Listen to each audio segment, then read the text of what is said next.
And good morning. It is a Would You Rather Wednesday edition of Glenn Clark Radio.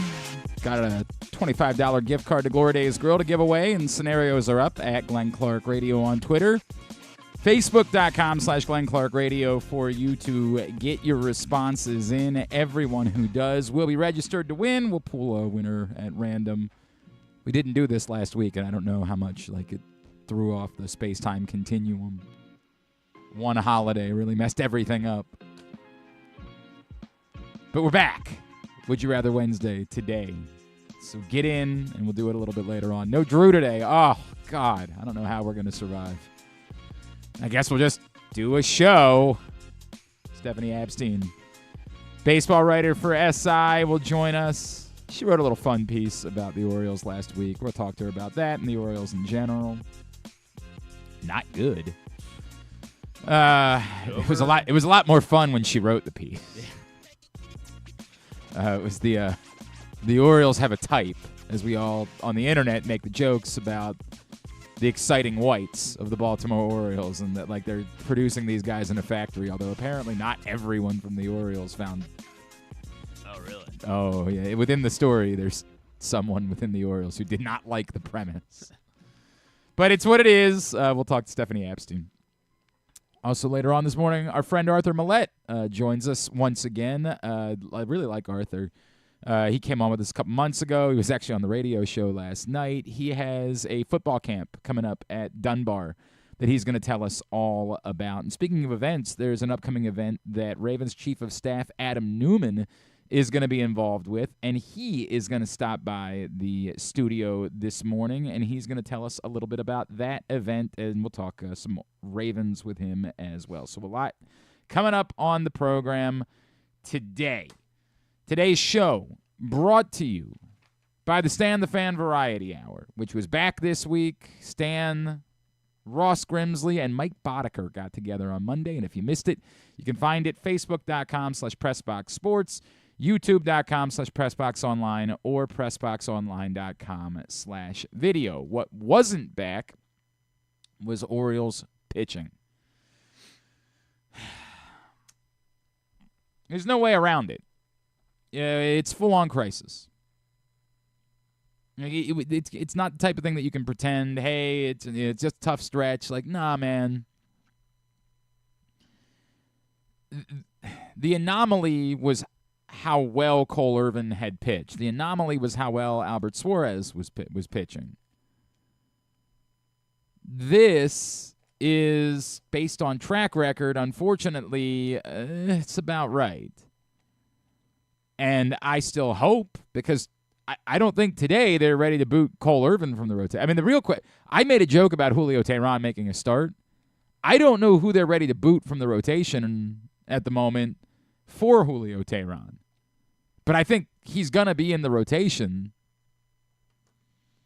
I think the more interesting question was whether or not they just added him in and made it a six-man rotation again. But I think Julio Teheran is not far away from making a start for this baseball team. I don't think he can be. Jacob Calvin Meyer last night, Orioles reporter from the Baltimore Sun, tweeted out the cold hard facts. Over their last 8 starts, the Orioles rotation 39 2/3 innings, 53 hits, 36 runs, 32 earned runs, 18 walks, 28 strikeouts. I guess that could be worse. Yeah. That is a 7.26 ERA. Yeah, I mean, it could be 9. It's a great point. I was meant specifically walks and strikeouts. I was like 18 and 28. You know what? It could be worse. It's being held up by the fact that Grayson Rodriguez still struck out 8 dudes the other night, despite the fact that he got pulverized. It's also a 1.789 WHIP, and they've been averaging less than 5 innings pitched per start. That, of course, with Corbin Burns somehow getting 7 on a night or a day that he wasn't good either. It's it's bad. We'll hash it all out last night. You're mad about Brandon Hyde leaving Cole Irvin in. And, don't get me wrong. I thought the exact same thing everybody else did in the moment. Dude, you're not going to go get this guy? Tell me who in this bullpen you would have been comfortable bringing in to face Jose Ramirez with a couple of runners on. Name them. Kimbrel. Would you? I mean, I don't know. Would if you? You're trying to get one out. Like, would you definitely have felt good about bringing in Craig Kimbrel? I mean, out of everyone in that bullpen, trying to think, is he worse or what side of the plate is he better from? That's a good question. I mean, he just destroys from both. He really does. He really does. This is. I was lucky. I went to the bathroom when that home run. Oh, when you hit that home run. Oh, by the way, you're not allowed to go back. I can't go back. Yeah, I'm 5-2 this season. Out. That was my second. That was only my second loss of the year. I got questions. I get it, and I felt the same thing everybody else was feeling. But it's twofold. I also understand why when none of your starters are giving you any innings, you're doing everything in your power on a night where the team is scoring runs to try to squeeze a little bit out of your starting pitcher because you've been having to overwork your bullpen to death. And I don't know who you feel good about in the bullpen at the moment. Brian Baker? Like, is that where we are? Vespi's been okay.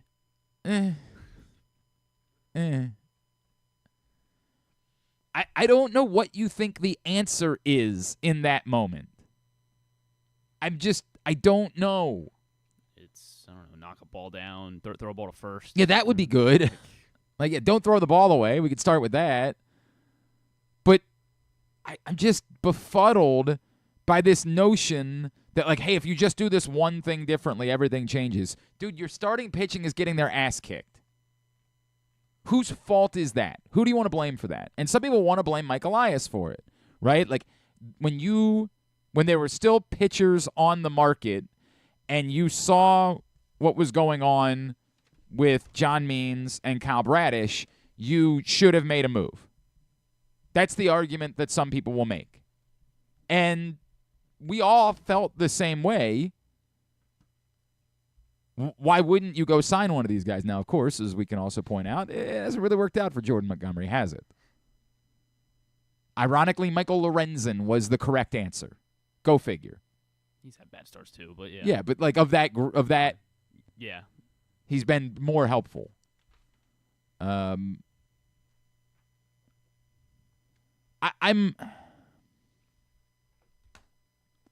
You want to blame Mike Elias for it? Blame Mike Elias. Is it really Mike Elias' fault?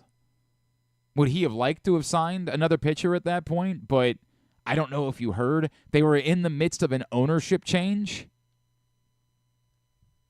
And perhaps it was difficult to get an answer as to whether or not they could spend money because you didn't know who was making that decision. And perhaps the new ownership group wasn't ready to say, like, hey, yes, we can commit a ton of money. I don't know. I can't speak to that. It was an awkward offseason. It's kind of a miracle given the circumstances. They made any moves, frankly.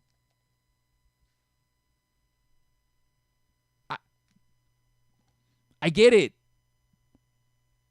It's disappointing that the pitching has fallen apart and that the thing that looked like it was a strength for this baseball team has proved to be a significant weakness. It's very frustrating. I mean, very, very frustrating. But at the same time, say, who do you blame? I mean, the blame is you had 3 pitchers get hurt. Like, that's the blame. This is what happens when you have 3 pitchers get hurt. All of a sudden, 4. I take it back, 4. 4 would-be starters sidelined. You can be mad that it's gone this way, but I just don't know how many teams are capable. This happened to the Rays a year ago. When all of their pitchers got hurt, what happened to them? They kind of fell apart. The Astros this season have not been nearly the same because all of their pitchers have been hurt. The Rangers haven't been the same because their pitchers were hurt. It's infuriating that it's happened. And the real problem is that only one of them could come back, and it's like the third of the 4 guys that you would want to see come back.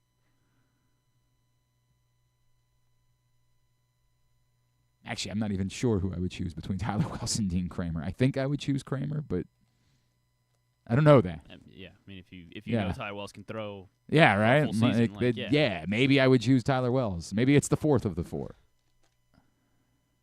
This is the reality of the circumstances. They're gonna have to address it, and to the point, it almost feels like they have to do something small now. It almost feels like they have to try to look at one of these bad teams and say, hey, do you have someone that could just give us innings?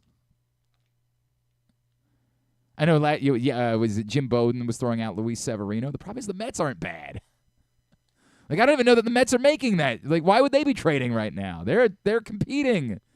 Jose Iglesias wrote a pop song. They're all excited about it. Yeah, right? Like, what?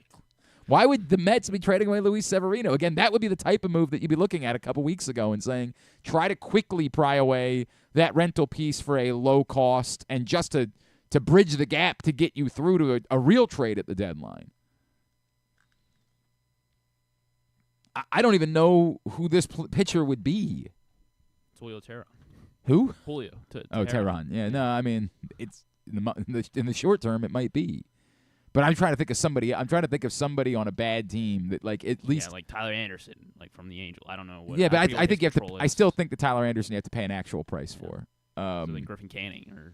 Yeah, somebody that just is on a bad team that you can pay a lesser price for, that you can just see if they can't make a couple of starts for you right now until you figure out what the real trade is that you might make before the deadline. Like, it really is veering into you got to acquire multiple pitchers. Either you're praying to God that somehow we're going to look back on this as just a 3-start blip on the radar for Cole Irvin, or you're going to need multiple starters in order to get through this thing. And I like Cole Irvin so much that I want to believe that he can still be a part of the solution, but what are we falling back on, big picture, that makes us believe that? I get it. He was pitching really well for a stretch, and it's very difficult to figure out the Jekyll and Hyde nature of Cole Irvin. But the Orioles can't do Jekyll and Hyde to win a World Series. They can't just hope for the best. The pitching ain't gonna work. And we can't pretend to be surprised by it. And we can want to blame all these other things. And you can try to scream about, I think Brandon Hyde should have pinched. Last night, why not pinch? Our friends over on Inside Access were like, in the 5th inning, why not pinch in Kjerstad for Hayes here? Well, because it's the 5th inning. Because they can still put a lefty reliever in the 7th. And now what? Like, what are we doing? Also, by the way, they did put in Heston Kjerstad as a pinch hitter and in the biggest spot of the game. Bases loaded, nobody out. And I'm not saying that it's Butterfly guarantees that's the same thing that would have happened if you would have put him in the 5th. But, like, they tried that at a much more appropriate time. And it failed, which doesn't mean I'm down on Heston Kjerstad. Or that he shouldn't be in the lineup tonight against a righty. But I can maybe understand why a manager is not in a rush to pinch hit somebody in the 5th inning when there's still going to be multiple layers of game that play out. And yeah, the McCann, what a wild, I know our buddy Spencer Schultz was describing it as like one of the most volatile performances in the history of baseball. So I went to the game with my family, and I was telling him about how bad McCann's been. Yeah. And then he had a great game. Well, he kind of had a great game. Right. Yes, kind of. Like he threw out 2 guys, but also had a very costly error, and then hit a home run. And yeah, it was one of the more volatile. It was all over the place. You want to complain about the bad, but if you complain about the bad, then like he mitigated a lot of it himself. John, it's time to rap about the manager now. What? Why? What about the manager? 5 pitcher injuries and like what? John, I love you. What do you think is the manager's fault? Yeah, I get it. We had this conversation on the radio show last night about, in hindsight, if you were going to be DHing Adley this much, should you have tried to do better at backup catcher? What better backup? Like, these words, when we say them, do we understand what they mean? Who is the backup catcher? Salvador Perez. Go get Salvador Perez. Yeah, it would be that simple, wouldn't it? Who is the backup catcher that you can go get that's going to be a big offensive contributor, despite the fact that they're a backup catcher? That's going to say, I'm good. Like Mitch Garver's still going to hit 220, but he'll hit more home runs than that's like, fine. Yeah, that's fine. But Mitch Garver is also. Don't they try to get him in the lineup? Yeah, they do. Like he DHs a lot too. Like, yeah, like that's not. I don't think that you could have gotten Mitch Garver to sign up to play half the games here. You're asking someone to come to Baltimore to play in half the games, at most, but yet you also need that person to be a major offensive contributor. Do we hear ourselves? Like, yeah, it's an easy thing to say. In practicality, who in the name of Christ is that person? Who are we talking about? For what it's worth, maybe it's Samuel Basayo in the future, but, like, that's in the future. And you won't have a choice. So it's like, yeah. He can't say, I don't want to sign there because I wouldn't be playing all the time. He's here. He just will have to do whatever it is that you're going to do. Like, this is the reality of the circumstance. It's a difficult spot to be in. And I get it. Like, if the Orioles are looking and saying, hey, we're going to have to play. So I can understand looking at that lineup last night and being like, ugh, McCann. And we were having this conversation yesterday. Like, is there a way that you could maybe give someone a chance to hit against a lefty and see if you can prove it? But they're looking at it and saying, hey, McCann's going to have to play at some point this week. So we're definitely going to hit him against a lefty, right? If we've got to play him, because we've got to give Rutschman another day off this week, then we'd rather have McCann in the lineup against a lefty than against a righty. That decision, as it turns out, made all the sense in the world. We all bitched about it and complained about it when we saw in the lineup, and then look at what happened.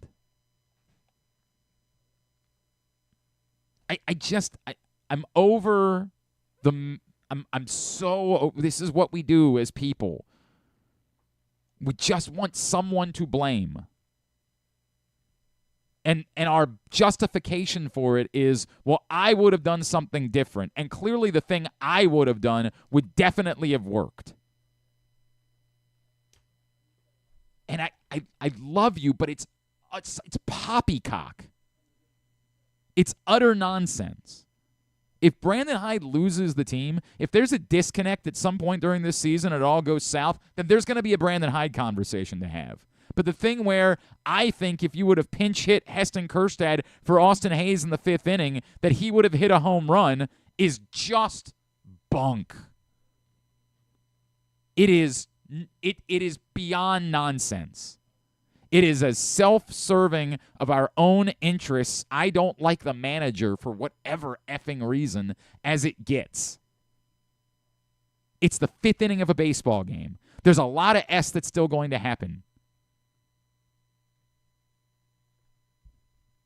It's nonsense the way we talk about these things. Nonsense. And I'm not blaming you, John. I love you. You know that. It's a lot of people that do this. The pitching is dreadful. And that's because 4 starters are out. That's the answer. That's what's going on. 4. And you cannot tell me the team in baseball that is capable of sustaining significant injuries to 4 starting pitchers and still continue to have their starters perform at the very high level that they were performing at before. Like, I get it. We joke about the Dodgers always having 10 starting pitchers. I don't think even they have proven that they're capable of doing this. That's the reality. And we didn't want to deal with it when it started because, like, we just sort of wanted to believe, like, they've got a special sauce. They can make anybody work. And, again, I can't guarantee that there won't still be quality starts for Cole Irvin or Albert Suarez moving forward. But these were long relievers. We can't pretend like we're surprised that this is the performance that they're giving. That's the story.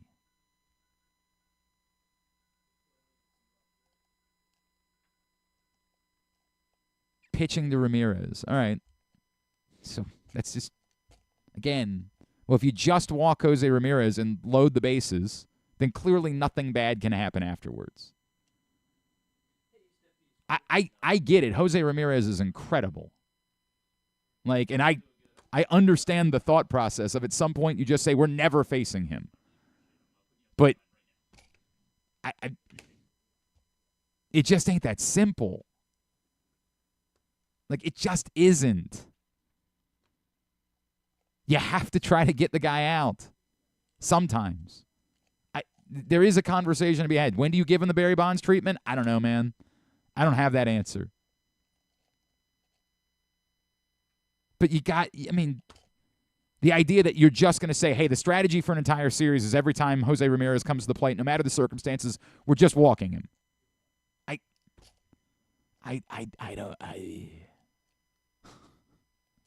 don't know. The Guardians. We don't see him enough. That's the problem. We don't see him enough for me to have been able to adjust it. The Guardians have other capable home run hitters in that lineup. They have hit a lot of home runs this season. I get it. Ramirez is the best. No doubt about it. Didn't even need Naylor yesterday. Correct. Like, I just can't subscribe to the theory that you always walk someone in every circumstance. I don't know what other manager is doing that. Let's talk a little more Orioles right now. I get it. By the way, this is how good we've had it. 1 5-game losing streak, and the sky is falling. Well, it is. Well, the starting pitching, it is. We can't get around that. The starting pitching, the sky is falling. Let's talk a little more about the Orioles. She wrote a fun story last week, and it was much more fun when the Orioles were really good.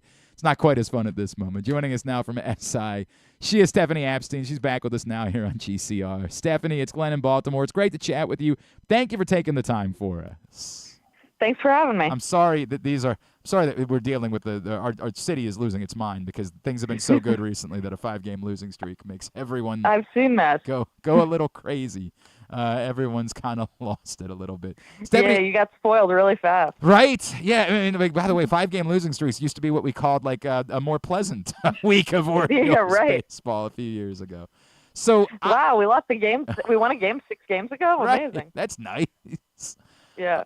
Steph, I had fun, legitimately fun with the piece that you wrote. I really did. I genuinely enjoyed the piece that you wrote because it was sort of response to like what the internet has talked about and all of the memes of, are they making these guys in a factory and all of like the row of the same looking white guy at Wimbledon like waving to the crowd and all of that. Like I genuinely enjoyed it. It seemed like most people involved genuinely enjoyed it and had fun. Not everyone, obviously.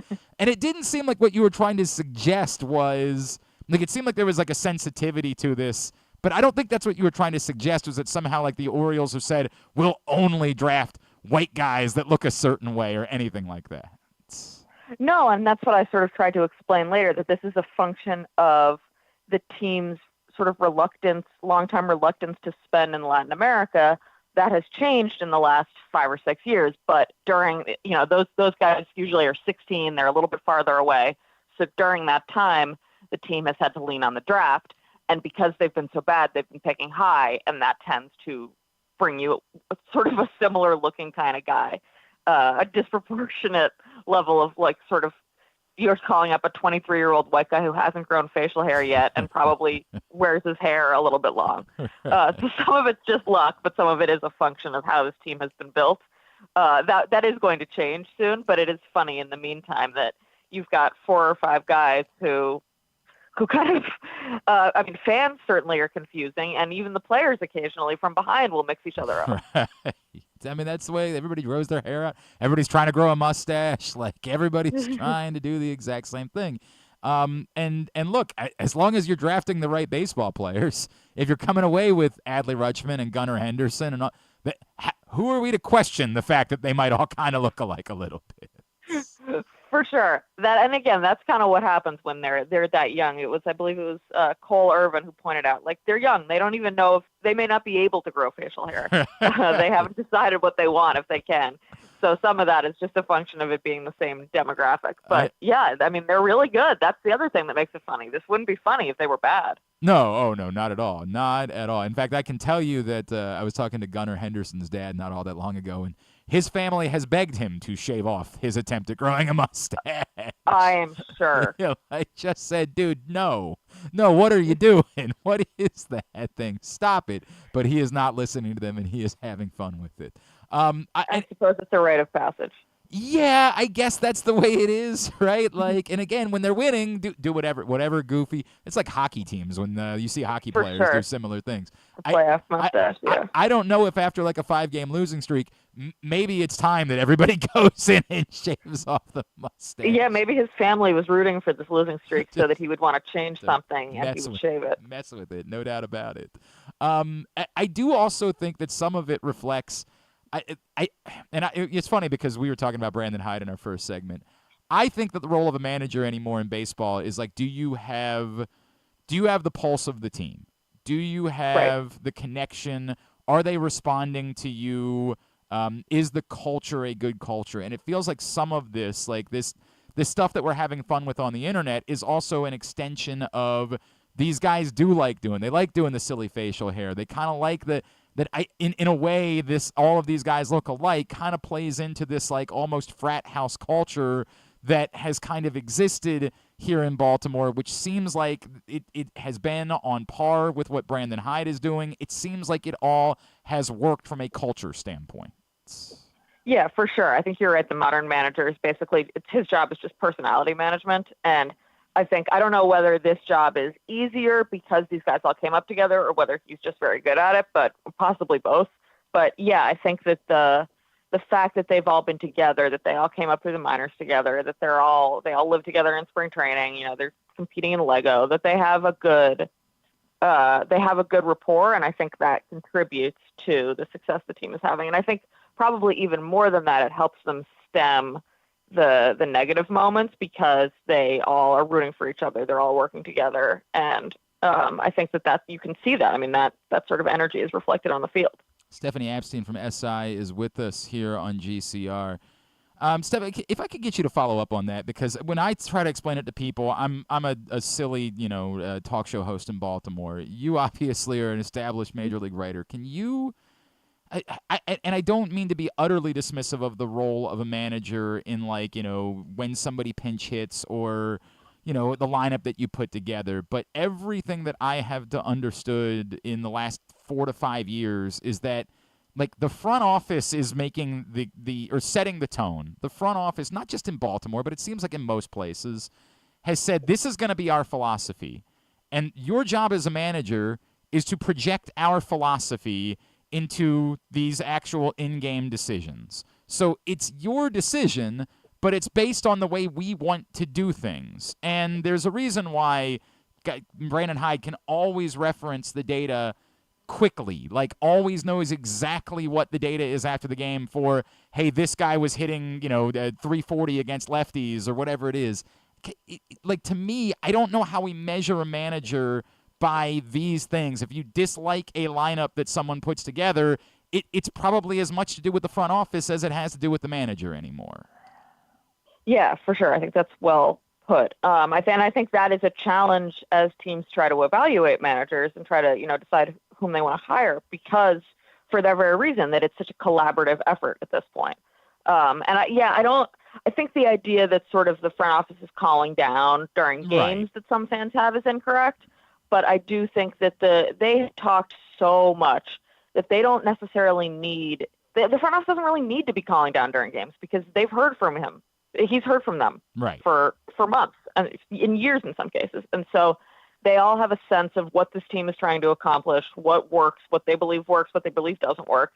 And in most teams, the manager can deviate from that. He just better have a reason for it afterward. Correct. And so for the most part, you see the decision-making is informed by what the front office has conveyed. I mean, the manager is getting certainly as much information as the players, usually more. And those guys are also acting on it. It's sort of as a team, like, this is our philosophy, this is our approach, this is how we attack. As pitchers, this is how we attack hitters. As hitters, this is how we expect to react to pitchers. And so when it's going well, the whole organization is imagining how the game will play out on the same wavelength. I think you see that happening with the Orioles, that the at-bats look pretty similar. The pitchers tend to attack hitters the same way, and the manager is making moves that the front office would probably endorse. And to the point, as I've said to a few people, if there was a different manager, they'd be making largely the same decisions. Like, that's just absolutely. This is what this leadership group wants. They're Yale educated. They've decided the data matters. And if you don't like that, I don't know what to tell you. But watch a different sport. Right. This is the way it's going to go moving forward. All right, so Stephanie, let's get to the heart of it. How does the pitching get fixed? Because I think I'm not trying to overreact to the last 8 days and pretend like they're the only story and all of the good that the Orioles had before that, but I don't think that anybody can sit back and pretend like a rotation of Corbin Burnes, Grayson Rodriguez, and vibes is good enough to try to win a World Series. How do the Orioles go about trying to solve this pitching-wise in order to give them the chance to stay in this thing through the end of October? I mean, this is kind of the moment we've been talking about, right? This team has been so good, so homegrown, and the idea was once they got to the point that they were ready, they were going to spend, or they were going to, either money or prospect capital to get them over the hump. And this feels like that moment. And we saw them do it a little bit with Corbin Burnes this winter, but they obviously decided they didn't want to pay the free agent prices on the market. But this feels like the time that you make a statement. I mean, I think the Yankees are vulnerable. This could be the Orioles' division to win. And if I were an Orioles fan, I would want to see a splash at the deadline. And I think this team, I mean, they're not, as you said, these are smart guys. Like they knew when I talked to them this spring that they were going to have to add at the deadline. And this is the chance, I think. This is going to be the way to move forward. Is the homegrown the homegrown hitters have been incredible, and the way they have been a little bit less successful with building a rotation through that. And so it's time to go get some. I asked this question: is there going to be enough pitching available at the deadline in order to It seems like we are running into an everybody is going to be a buyer and there are only a couple of teams going to be sellers, and you're going to be asked to pay a really hefty tax in order to do what it is that we think the Orioles need to do. Yeah, it's a problem, especially the fact that the National League, that like all but 2 teams are within 3 games of the second wild card. That's an issue. I do think that in a month things are going to look a little bit different. Yeah. Some of these teams are going to fall out of the race, but yeah, this is one reason that I think a lot of people were hoping that they would get a second starter in the off season when there was a little more movement. Yep. No, I look, and by the way, there's been a lot of consternation about that here in Baltimore, Stephanie, but I also acknowledge that, like, given an ownership change, it was a very awkward time for everything. For sure. Like, I know a lot of people want to blame Michael Elias. Hey, why didn't you go? I don't even know, like, who he was asking if he could go make these moves during the course of the offseason. Yes, it's easy to look back in hindsight and say, hey, you should have been adding more. No doubt. But maybe it's really a miracle that they were able to make the moves they were able to make, given everything that was going on. Sure, and there have been injuries that they could not have predicted. Right, 100% on top. If Bradish and Kremer and Means are healthy, we're not really having this conversation. That's the story of what the story of the Orioles losing 5 straight games is very simple. They've lost 4 starting pitchers. I just don't know how many teams in baseball are built to be able to withstand losing 4 starting pitchers in the course of a season. 4 is a lot. Yeah, it's extraordinary. I mean, we saw this happen to the Rays a year ago, right? The Rays went from being almost unbeatable. I mean, we were talking about them as having one of the more historic paces in the history of baseball to being a team that limped into the playoffs and was summarily dismissed. That's the reality. It's a hard game. Yes, no doubt about it. And I mean, maybe we could buy some elbows somewhere. maybe.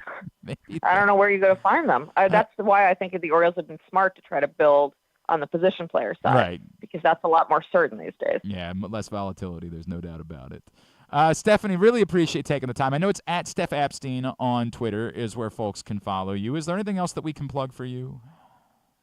No, just check out SI. I know there was a lot of talk about the death of Sports Illustrated, but those rumors were exaggerated. We're back.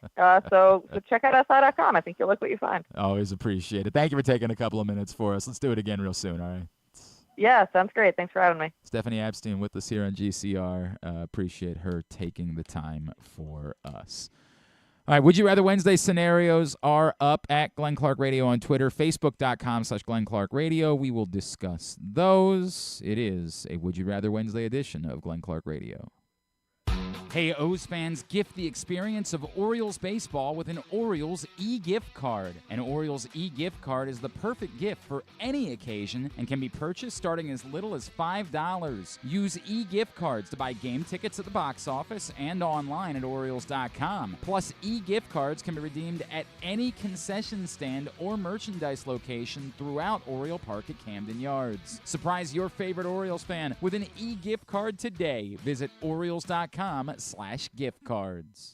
The ultimate fan experience awaits you at Sports and Social Maryland. See how we're raising the sports bar with our massive 100-foot media wall featuring 40 HD TVs and a 47-foot big screen. Bet on your favorite teams and this year's biggest events at the FanDuel Sportsbook while enjoying your favorite beers and cocktails, plus our delicious takes on bar food classics. Visit Sports and Social at Live Casino and Hotel Maryland at Arundel Mills. Must be 21. Gambling problem? Call 1-800-GAMBLER. Hagerstown, Maryland, a snapshot of American history that dates back centuries. Today, the roots of the city expand with another historical moment, the grand opening of Meredith Park, Hagerstown's new event stadium and home to the Atlantic League Flying Boxcars. Experience the energy, culture, and adventure. Plan your getaway today at America's newest and most innovative ballpark. You're welcome in Hagerstown, Maryland. Visit Hagerstown.com. The votes were all counted, and the results are official. Royal Farms was named #1 for food in the USA Today 10 Best poll, receiving more votes than any other convenience store chain in America. The next time you want to get some good food fast, doesn't it make sense to go to Royal Farms? Voted best in the USA and home of world-famous chicken. Real fresh, real fast, Royal Farms. The Toyota Tacoma comes in a range of models and trim lines, so you can choose the perfect Tacoma to reflect your unique personality and driving habits. Check out buyatoyota.com for deals on new Tacomas from your local Toyota dealer today. Gambling can be a fun and entertaining experience, but there are risks involved. If you're planning on betting on the game at the casino or on your phone or computer, know your limit, stay within it. Set a budget and a time to stop. Remember, gambling isn't a financial solution, and it doesn't mix well with alcohol or drugs. Know the risks and have a plan before you begin gambling. For free and confidential services, call 1-800-GAMBLER 24/7 or go to helpmygamblingproblem.org. The Ed Block Courage Award Foundation has been working in partnership with the NFL for 46 years to support abused, neglected, and at-risk youth across the country, partnering each team with a children's facility or program that supports the well-being of those in need. Annually, one player from each team is selected by their peers to receive the Courage Award for their inspiration on and off the field. Learn more about how the Ed Block Courage Award Foundation makes a difference, and be sure to check out their latest podcast and web series episodes at edblock.org. Coming back in here with Glenn and the other guy, Garrett, whatever his name is. You know who they are. All right, back in here on GCR as we continue a Would You Rather Wednesday edition of the program. And this is my first opportunity to meet our next guest who's joined us in studio this morning. And He's got an event that he's going to tell us all about that he's involved with, and I just want to get to know him and his role and what he's doing and his path. He is Chief of Staff for the Baltimore Ravens, Adam Neuman, and he has joined us here in studio. Adam, it's great to see you, man. Thank you for coming in here. Good to actually meet. We've interacted a little bit on social media over the years. It's good to actually meet you and be able to say hello. Thanks for stopping in and hanging out with us today. It's great to be here. I think the cool kids are calling it X these days. Not Twitter anymore. I'm having trouble keeping I can't up, do it, man. I can't do it. It's this is like a mama called him Twitter, so I'm going to call him Twitter type of situation for me. I still think it's Twitter. I don't repost, retweets. It's tough, but well, in like a professional world, do you have to refer to it as X? It seems like what you'll see in the articles is it'll say Twitter, and then there's always a parenthesis, and then it says now known as X. Now known as, yeah, sure. There's a little bit of that, right? Paper, but I get that. Like when I'm doing a broadcast somewhere for like professional sports or something like that, and I'll get like I have to read it as X. And I can't. In my mind, I almost am like, I have to rewrite this. I can't do it. Maybe this is a brilliant marketing strategy, like that we just don't know about yet. I don't know, but it's Is it though? Is it? I'm a glass half full guy. So I have a lot of opinions about this subject, but they are not germane to the topic at hand. So I will save them for another time. Adam, your background, because I want to get through that, and then we'll talk about this event that you're involved with. You ending up taking this role, I guess, one, what is a chief of staff for an NFL team? And two, what was your path to ending up back here in Baltimore being chief of staff for the Baltimore Ravens? Yeah, I think a chief of staff is someone who is connective tissue around the organization. It's someone who's sort of a right hand of the president of the organization. So our president, of course, Sashi Brown, who's a remarkable leader, I would argue, someone whose poise is really unquestionable. I've never been interacted with a leader who's as thoughtful and as poised as Sashi Brown, and really assisting him across all of our departments, particularly on the business side. So you're thinking about things like legal and marketing and stadium renovations, practice facility renovations, training camp, and then, of course, also trying to serve as a bridge to the football operations, because if there's a parking lot issue on game day and things of that nature, you got to make sure that you're on top of that too. So it's about really crafting relationships, sitting in on meetings that you can't necessarily sit on in, being a representative, being an ambassador to not only Sashi but to the organization. And for me, that was a natural fit as someone who was a native Baltimorean, born in Sinai Hospital, lived here for 18 years, grew up really a diehard Ravens fan, a diehard Orioles fan, a diehard Maryland Terrapins fan. My parents are both alums of the University of Maryland, growing up here. And one of the appeals of coming back to the Ravens was I just know the culture so well. I know what the team is. I know the brand. I know the colors. So when people say to me, well, were you there when the Rocky Mountain Rainbow or the Mile High Miracle when Joe Flacco? I'm like, yeah, I know exactly what it was when that game happened, actually. It's a notable moment in my life. It was a notable moment in my life. And when people say, well, do you know where Timonium is or Lutherville? I'm like, yeah, I know exactly where these places are. So it's actually helped me bridge the gap with a lot of my colleagues in a way that has been really helpful, because I belong here, and this is a part of my journey. I'm so glad you brought that up, Ray, because it's not as if people that aren't from here can't come in and be very successful and offer a lot, but it does. It's such a some people will call us Napoleonic as a city, right? And sometimes we have to own that and wear that, but it's a small thing that it does, like. It's almost like we get offended by the idea of outsiders telling us how we should do things.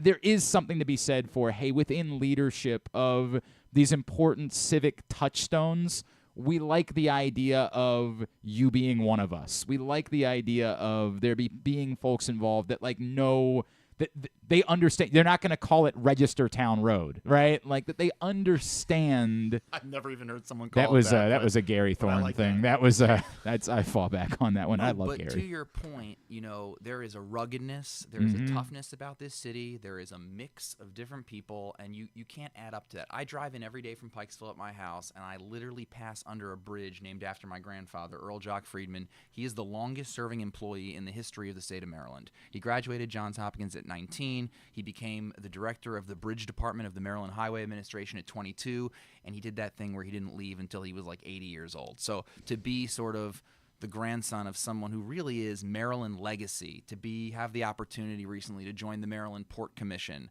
to involve myself in several synagogues, and just things that I cared about growing up, and now being able to have a leadership role and sort of bridge that between the different communities, it's a blessing. The story I like to tell, and I won't say the name, but there's a senior executive that works for the San Francisco Giants. And I remember talking to him once, and he had 3 World Series rings. People forget the San Francisco Giants were a bit pretty damn good for a mhm. while with Madison Bumgarner and Buster Posey, Tim Lincecum. And he showed me one of his rings once, which I hope to get one day, with the Ravens, of course. And I said to him, what's it like being from the Bay Area and winning a World Series with the San Francisco Giants? And he paused and he said, I'm actually an athletics fan.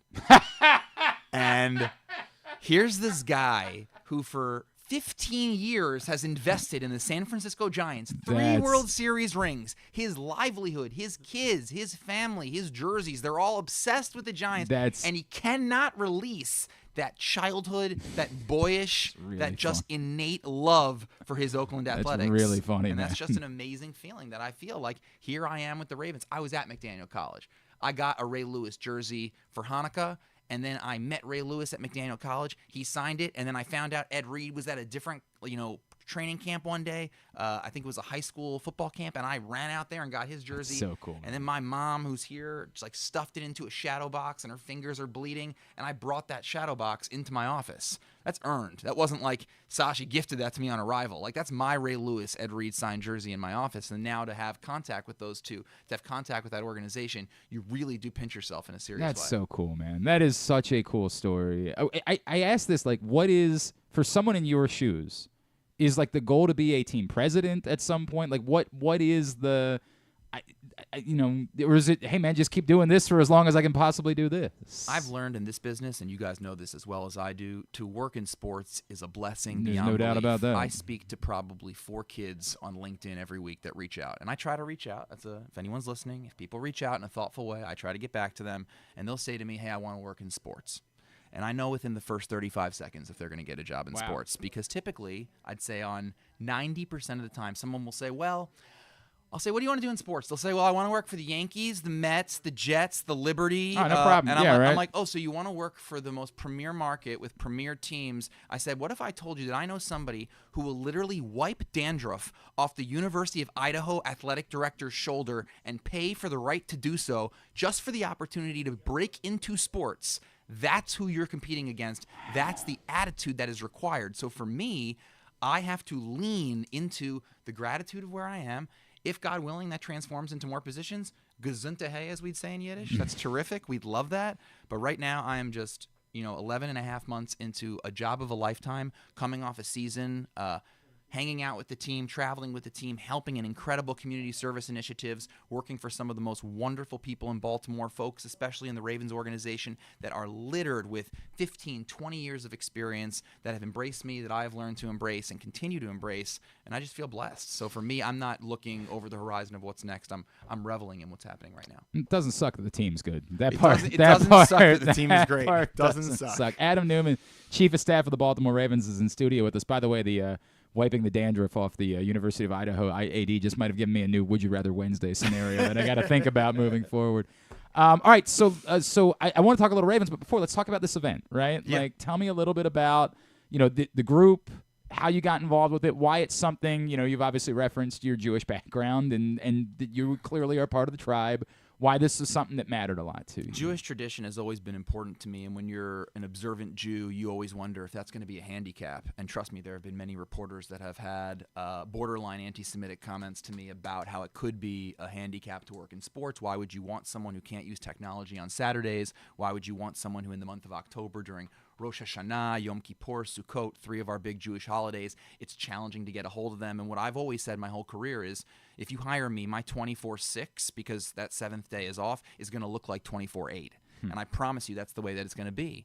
And when I met Kevin Warren, who was the chief operating officer of the Minnesota Vikings at the time, I was astonished by how much he loved the fact that I was kosher, that I would only eat lettuce and Nutri-Grain bars in the facility. Adrian Peterson would regularly call me the lettuce boy. And it became this calling card that Judaism wasn't this impediment for me. It was actually something that stood out in a positive way. And players, coaches, scouts, who I would say are definitely on the cooler end than maybe the accountants, the marketing folks, and all those people, they found it to be something that was fascinating and interesting. And they could not believe. They're like, you've never had crab. No, I've never had crab. So if I gave you crab and here's $100,000 and I said, eat the crab, you're telling me you're not eating the crab. I'm like, I don't know what to tell you. It's not a conversation I'm not starter, eating right, the crab. yeah. Like, this is what we would call a non-negotiable. Right. And what it's done in my career is it's outlined discipline. It's outlined faith. I have a very close relationship with Chaplain Johnny Shelton, who's one of the full-time chaplains of the Ravens. He came to speak at my class in Columbia on intercollegiate athletic sports. And when you look at our players and their commitment to faith and spirituality, it is a connector. It's a connector. I mean, there's a lot of people in our building that are studying Proverbs right now. I won't say who, but it's a really impressive group. Wow. And you just wouldn't expect it. You'd say that guy who's making $100 million is studying Proverbs with Chaplain Shelton and this group of Ravens. And the reality is that those are the commitments we're making. And there's just a very strong group of faith. Obviously, I think Coach Harbaugh is very open about that. Everybody knows we did the show with Tyus Bowser last year, and Tyus talked about that group all the time. Yep. And he was very much a part of that group and sure the impact was. that Johnny Shelton had on his life. And I think there's this notion, and not in a platitudistic way, if that's even a word, but there's this idea of like bring yourself to work. And I gave a talk once called "You Do You Unless You Suck," because I don't think you should do you if you suck. Like if you doing you just means like showing up late to work and like being a bad teammate, then don't do you. But there still is this capacity in this day and age to say bring yourself to work, be who you are, lean into your strengths, and I think that's benefited me throughout my career. That's awesome. So the event, let's talk about it. The event. So the event is with Eitz Chaim. Eitz Chaim. See, here's what you're going to learn in broadcasting. I didn't want to attempt to pronounce it because I am not Jewish and I did not want to offend anyone. So the reason why I kept saying the event is because I didn't want to say this would have gone really badly and you would have looked at me in a certain way, and I just didn't want to do that. So well, you can always take the ch, which is a tough sound, and just turn it into a ha. That's the key. So if you don't want to say like Chala or Chaim as a name, you can spell Chaim or Hala or Eitz Chaim. Like you can always that's your. But I don't want to offend anyone in the process. No. That's your cheat code. That is a known. That's a known accepted thing you can do. Can you say it for me one more time? Eitz Chaim. Thank you. Sounds so much better when you say it. And what they do is they take folks of all backgrounds, they don't harp on any particular, and they connect people to Jewish traditions. So when they come to me and they ask me to do a speech, I do not take money for these engagements ever by rule. If it's a synagogue or a temple or a Christian organization or an Islamic organization, if it's faith-based, I do not take any money for any of those speaking engagements. I'm happy to bring people together and talk about what it means to integrate modern ideas, modern ideals, what it means to be at a sports team, and think to yourself, for example, what have I learned from just watching someone like Lamar Jackson, watching someone as incredible as Sashi Brown, watching someone like Brad Downs or Brandon Etheridge or all these wonderful employees that we have, watching Poe and saying, how can that help inform my Jewish education? And the reality is that the connectivity, the tissue that connects this is so much greater than you'd think. Watching the way Eric DaCosta walks around the building, the way he notices all the different security staff people, the way he treats the people in the cafeteria, the way he treats custodians is by definition something you're learning in biblical studies, and I don't think enough people are working with the Ravens to be able to make those contacts. So when the Eitz Chaim Center approached me, and I have the gift and I have an ability, I hope, to connect those two issues, it's one that I don't take lightly, and it's one if I have the ability to inspire someone and make someone feel a little bit more connected to their Judaism through the world of sports, I'm going to take the opportunity to do so. The event is July 9th, and we're going to share up on Twitter a link because tickets are still available right now. In early bird admission, $36 for this event. General admission will be $50, and there's a VIP. You can get a table as well for this event. And I feel like I guess I'm going to ask the dumb guy question, right? This is specifically for members of the faith, or? I would say it doesn't have to be. Okay. I think that anybody could take away from this. I would say it's geared towards Judeo-Christian principles. There's no question about that. I will be talking about stories that have happened to me throughout sports, some that we've already covered, and how they intermingle with Jewish ancient texts. But I do think there's a philosophical, growth-oriented, self-help piece to this that I think anybody can learn from. I mean, there are a lot of books. I think the Bible is the bestseller out there in the world.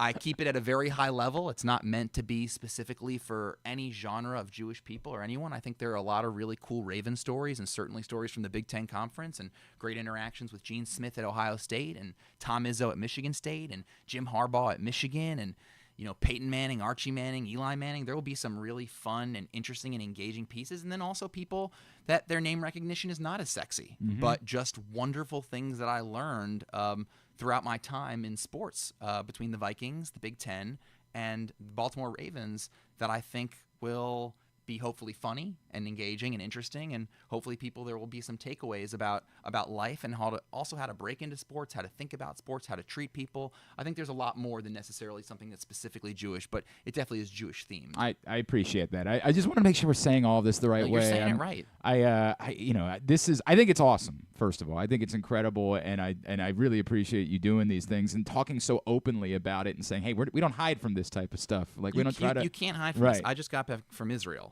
I was there for 6 days, and candidly, a lot of my colleagues, in a very, very polite and beautiful way, were like, "Are you nervous about going to Israel?" It's a war zone. Like, we love you and we support you. And I cannot tell you. I really mean this. I think I had 10 or 11 colleagues in the Baltimore Ravens. This will show you the culture, that texted me every single day. Check in. Just want to make sure you're okay. Wow. Check in. We saw on Twitter there were bombs over Tel Aviv or Jerusalem. Are you in a bomb shelter? Are you okay? We just want to make sure you're good. And what a blessing to live in a culture like that where people care about that. And trust me, I was still working out there.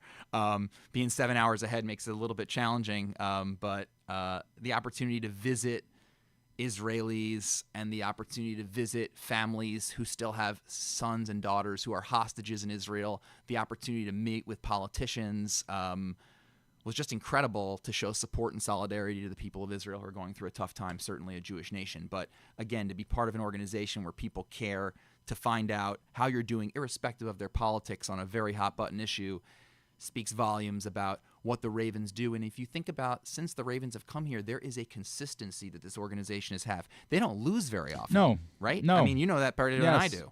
Yes. They just don't lose a lot. It's the thing where, like, we've been blessed. We have been extraordinary. I say that all the time when we get together with, like, the media members in other markets. I'm like, dude, this has been good for business here. It's been good for business for everybody. That, like, every time we get to football season, we know football season is going to matter. It's like, we don't have to matter. The number of times that we've gotten to a December that didn't matter in Baltimore, we could count on one hand. I mean, wasn't it 2 seasons ago before I was here? Like, Lamar was injured, and we still should have beaten the Bengals, correct, right? 100%. The game still mattered at the end of the year. It still mattered. Yes, on the road 100%. in Cincinnati, and you're like, how are we still this good? And it's a credit to the scouting department. It's a credit to the nutritionist. It's a credit to the hydrotherapy. It's a credit to Adrian Dixon, who keeps the players healthy. And it's, of course, a credit to John Harbaugh, his staff, and Eric DeCosta and his staff, and Sashi Brown and his staff. And these guys just get it. And, of course, Dick Cass, and, of course, Ozzie Newsome. I mean, these guys get it. And you walk around the hallways and you see how they behave, and people know them in the community, and you're not surprised. There is a consistency of effort. There is a willingness and an uncompromising need to be great, to be excellent. The Ravens are about winning Super Bowls. They're about giving back to the community, and they keep those principles so high up that it's really integrated in every employee that walks through the building. And it's not a wonder to me, working there after 11 months, why the team is so successful. It's not. You get it, because they just inculcate that type of greatness throughout the organization, whether you're an accountant or whether you're a scout.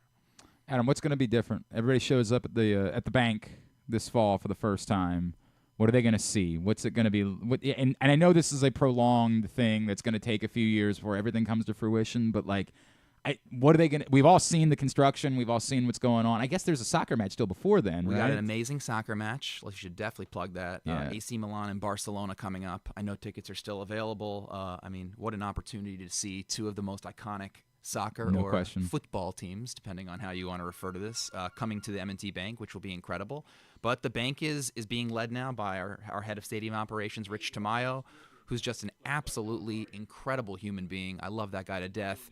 And he and Sashi together, along with Brad Downs, our head of marketing, are building together with the largesse of the state's, I believe, $600 million that the state's sanctioned to us. There are going to be some new venues. There are going to be some new places to buy beer. There are going to be some just really, really wonderful new things that I think are going to enhance the game experience. I think some of it is still a little bit under wraps as we're trying really hard to get through that construction over this summer. I think people forget how hard it is to build in sports. Yeah. There are so few opportunities of when you can do that construction, but I know that the bank is going to be louder than ever. I think it's going to be a better experience than ever for players and fans. And I know I don't need to tell you that expectations in this town for the team's success are at a absolute sky high. Yeah, there's no doubt about that. Before I let you go, and you can say, hey, not my area, and that's fine. With all the will there be more public events, more with you bring up this number, $600 million, it's a lot of public money, right? Could you see a world in which there's more of a partnership, high school events, things like that at the stadium moving forward? Yeah, I would say that, someone like Sashi, who's such a wonderful, deep thinker, someone who really is always trying to be community-oriented, I think the goal is that the more M&T Bank can become a fixture of this community, in addition to the home of the Ravens, the better. Yeah. And I think we are constantly looking. I know there was a great Billy Joel concert this past year at M&T Bank Stadium, and I know that the goal of really enhancing this stadium and doing renovations is to ensure that there's higher quality events of all sorts that can take place at the stadium. And I think that's going to be really key to the success. But we're just excited for the season. It's coming up. There's obviously a break now until training camp. I encourage people to sign up to try and get into training camp. It's an incredible experience for people who haven't been. It's a literal party. You can get snow cones. You can get autographs. You can watch players hit. And I think those passes are available starting July 10th, if I remember correct. You're nailing it. Yeah. And training camp at the facility is just it's a real highlight, even for me and even for staff. It's an incredible time. And then I'd encourage people to start buying more tickets. This is going to be a special season. We got preseason games coming up, and then the season, it'll be a tough few opening games. I know that, but the team will be prepared, and that's one of the best parts about being in the building. When you have someone like John Harbaugh, who I think is now the second longest tenured coach with Bill Belichick being out, and Mike Tomlin now signing an extension. I think when you have someone like John Harbaugh, when you have someone like Eric DeCosta, when you have Steve Bisciotti, Ozzie Newsome, and Sashi Brown as that core five, I think there is a calm in the building that this is going to be a success. I happen to know that the next guy that we're about to talk to is one of those guys that's hell-bent about wiping the taste out of the mouth of what happened in the AFC Championship game. He has not let go of that whatsoever. Adam Neuman, again, we've linked up the event one more time, July 9th. July 9th. Etzheim. Yes. I just didn't want to butcher. You didn't butcher it. You're an honorary Jew today. Oh man, I don't know if I can live up. I don't know if I can live up to that. We'll see. But tickets to the event are available, and we are linking that up at Glenn Clark Radio on Twitter right now. Adam, really great to meet you, man. Thank you to meet you. so Thank you much for having me, and appreciate all the great work that you guys do for Baltimore sports. I think that's really important. I'm a reader. If people don't know about Press Box or Jay Moore or the Glenn Clark Show, I think they should. If you want authentic experience about what team is about and what matters, this is a great place to do it. Thank you, man. That's really kind of you to say. Adam Neuman, great to see you. Good to see you too. Chief of Staff of the Baltimore Ravens, hanging out in studio with us. Speaking of the Baltimore Ravens, and speaking of great events, our next guest, of course, is a Baltimore Raven, and he is doing something incredible for this community as well. As on July 6th, he is hosting a football camp at Dunbar. And we are going to catch up right now with our buddy Arthur Maulet, who's back with us here on GCR. Arthur, it's Glenn. It's great to chat with you as always, brother. Thank you for taking a couple of minutes for us this morning. What's up, man? Good morning, man. Appreciate y'all for having me, man. Dude, it's always good to chat with you. And we were just talking with Adam Neuman, Chief of Staff, obviously, for the Baltimore Ravens. And I was telling, I know, you are not – it's funny because when we talk about what happened in the AFC Championship game, I always feel like there's two ways for people to look at it. You just forget about it. You try to pretend like it never happened. You move on, new team, or you try to use it as fuel. And it feels like in chatting with you, you're the guy that's saying, hell, we're going to use that as fuel. We don't ever want to have that happen again. No, for sure, yeah. That's how I'm using it, man. And like I was on a talk show yesterday, and I was just telling them how, I still got a sour taste in my mouth, man. So I'm just trying to work my butt off. And obviously it's good that we get to play them the first game of the season. So, we can duke it out again. Yeah, man, that's the way it goes, right? Let's get after it. Let's get after it. And, maybe 100%. Maybe they'll have some things to say before the game again, and you can... I will hope not this time. I will hope not. Arthur, for people that don't know, so the camp is next Saturday, and we're also going to link it up on our Twitter account at Glenn Clark Radio for people to check it out. You have Right. talked openly about your background in New Orleans and how you found a home, and things are so similar now for you here in Baltimore. For people that haven't heard that part of the story, can you remind them of why this is so personal to you and why it was so important, not just that you do something like this, but specifically at Dunbar? Dunbar is an inner city school. I'm an inner city kid from New Orleans, and like I was saying to a couple people out in Baltimore, I was just telling them, like, man, the cities are so similar, man. As far as just inner city struggles and not having opportunities for these kids and not having camps because people don't make it that far like that. So I'm just trying to motivate the city, man, motivate the kids, and just show them that I was in your same position. They're probably going to be better off than me because I'm going to be honest with you. When I was small, I never went to NFL guys football camp. I didn't even start playing football until my last year of high school. So, I just want to just show those guys that, if most of the time, like, how can I explain it? For me, I had to see an NFL guy to motivate me to be able to play in the league, to kind of get the motivation. So I just want them to see it. Sometimes kids have to see it in front of them to believe it. You know what I'm saying? And that's what I'm just trying to do. Just, each one teach one, man, and, make a difference in these children's lives. No, it's powerful, man. And I think it's particularly powerful that you talk about, like, when I hear you talk about Baltimore as finding home at this point and the connections and the parallels between our city and New Orleans, which, by the way, is one of my favorite, like, it's my favorite American city, frankly. Like, I try to go, Right. I try to go once a year. That's how much I love New Orleans. Yeah, man. It's really powerful that you've made that significant of a connection in that short of a time. And I just wonder, like, when you arrived here, did you have any feeling that, like, hey, this could be my home? Or was it more like, all right, man, I'm gonna go try it. I'm gonna go show what I can. Like, what was the feeling when you got here last summer about what this was going to be for you and how much that has grown in the span of just 1 year? Bro, it's insane how much it's grown in the span of 1 year. I couldn't even imagine all of the opportunities that the city has given me already within just 1 year. And I just feel like I played good football last year, but I got a lot more to prove. And this is my second year. I'm more comfortable in the scheme, and I'm going to be able to really help out this team. And with that being said, I'll be able to help out the city as well. Because when we're successful, the city is thriving as well. The crime rate's down, and the people are happy to have something to cheer for at least one day out of the week, right? And also, like, when I came in, man, I'm gonna be honest with you, it's so funny.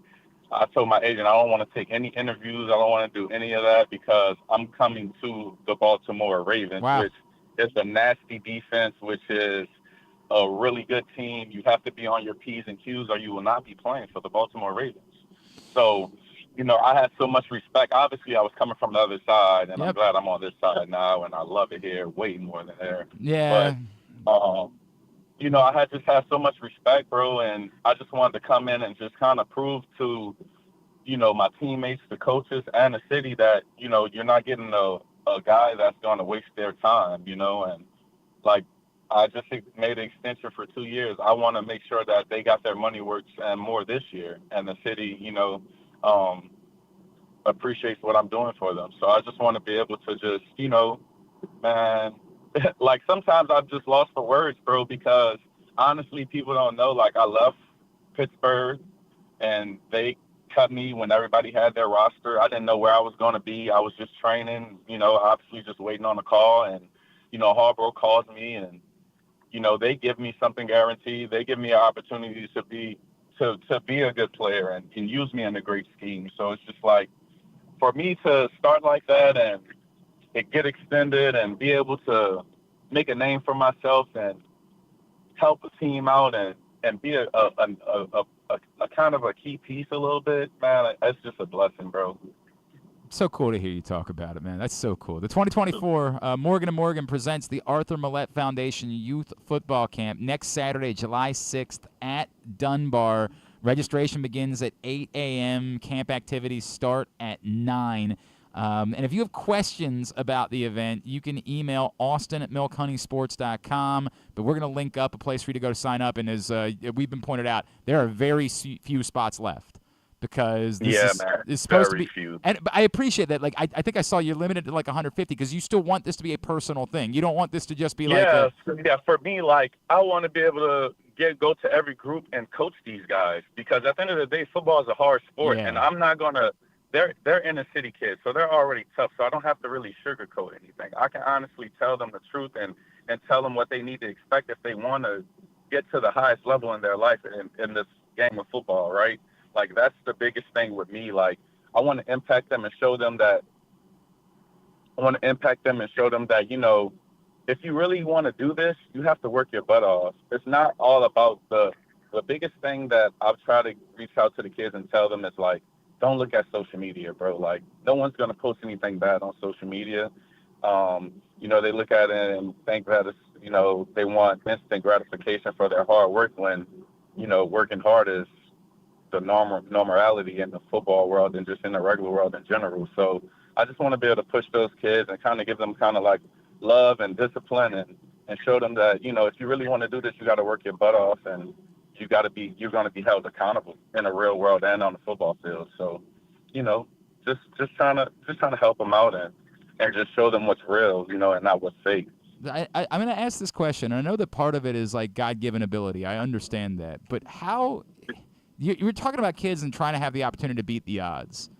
Knowing where you are now and looking back on your path to this point, is there any one factor that was most significant for you in your own ability to beat the odds and get to a place where here you are in your 30s playing at the highest level still and being a significant contributor to a really good football team? Honestly, bro, it's just my work ethic. Honestly, like, no, I put my hat on just like nobody's going to work harder than me. It's not that I'm just working crazy and not working smart. It's just that for me, man, like when I was undrafted and I went to New Orleans and it was my first year in the league, someone told me it's not about how hard you work, it's how smart you work. And I kind of always like was in the back of my head. And I was just my biggest critic. I never was a guy that kind of like, oh, well, I was all right there. That's fine. I was my biggest critic. I was real about everything. If I sucked that day, I freaking sucked. If I was mediocre that day, I was mediocre. Like, no one would have to tell me that. A coach wouldn't have to tell me that. My friends wouldn't have to tell. No one would have to tell me that. And I think that's what it is. Just my hard work and being my biggest critic. Like, everybody says that, but they kind of still look for a pat on the back. Like, I don't look to pat myself on the back at all. Like, if I suck, I suck. It's just that simple, you know? And, you know, people say, oh, you're too hard on yourself. But shit, when you're trying to make a roster, then yeah, right. I'll rather myself be hard on myself and tell myself the truth than, you know, lie to myself and not be successful at my job. You know, I'm going to ask you this question. There's been a lot made about the future of like OTAs in the NFL, and the Players Association is and I think a lot of people believe it's in part like, you know, this is ultimately there's going to be an 18-game schedule, and you know, so the Players Association has kind of pushed the idea of no more OTAs. Instead, let's do a ramp up. Let's go in for like 3 weeks before training camp starts. You're someone who had to prove themselves in like every practice and every game. Does that, like, do you worry at all about like what that might mean for someone else that's in your shoes in the future? As far as like not having OTA? Yeah, not having as many of those opportunities. Honestly, man, I'll give you two examples. Like, okay, so I'm a vet now, right? Yep. I'm going into year 8. Like, for me, I don't need OTAs. I'm just being honest. No, I believe that, right?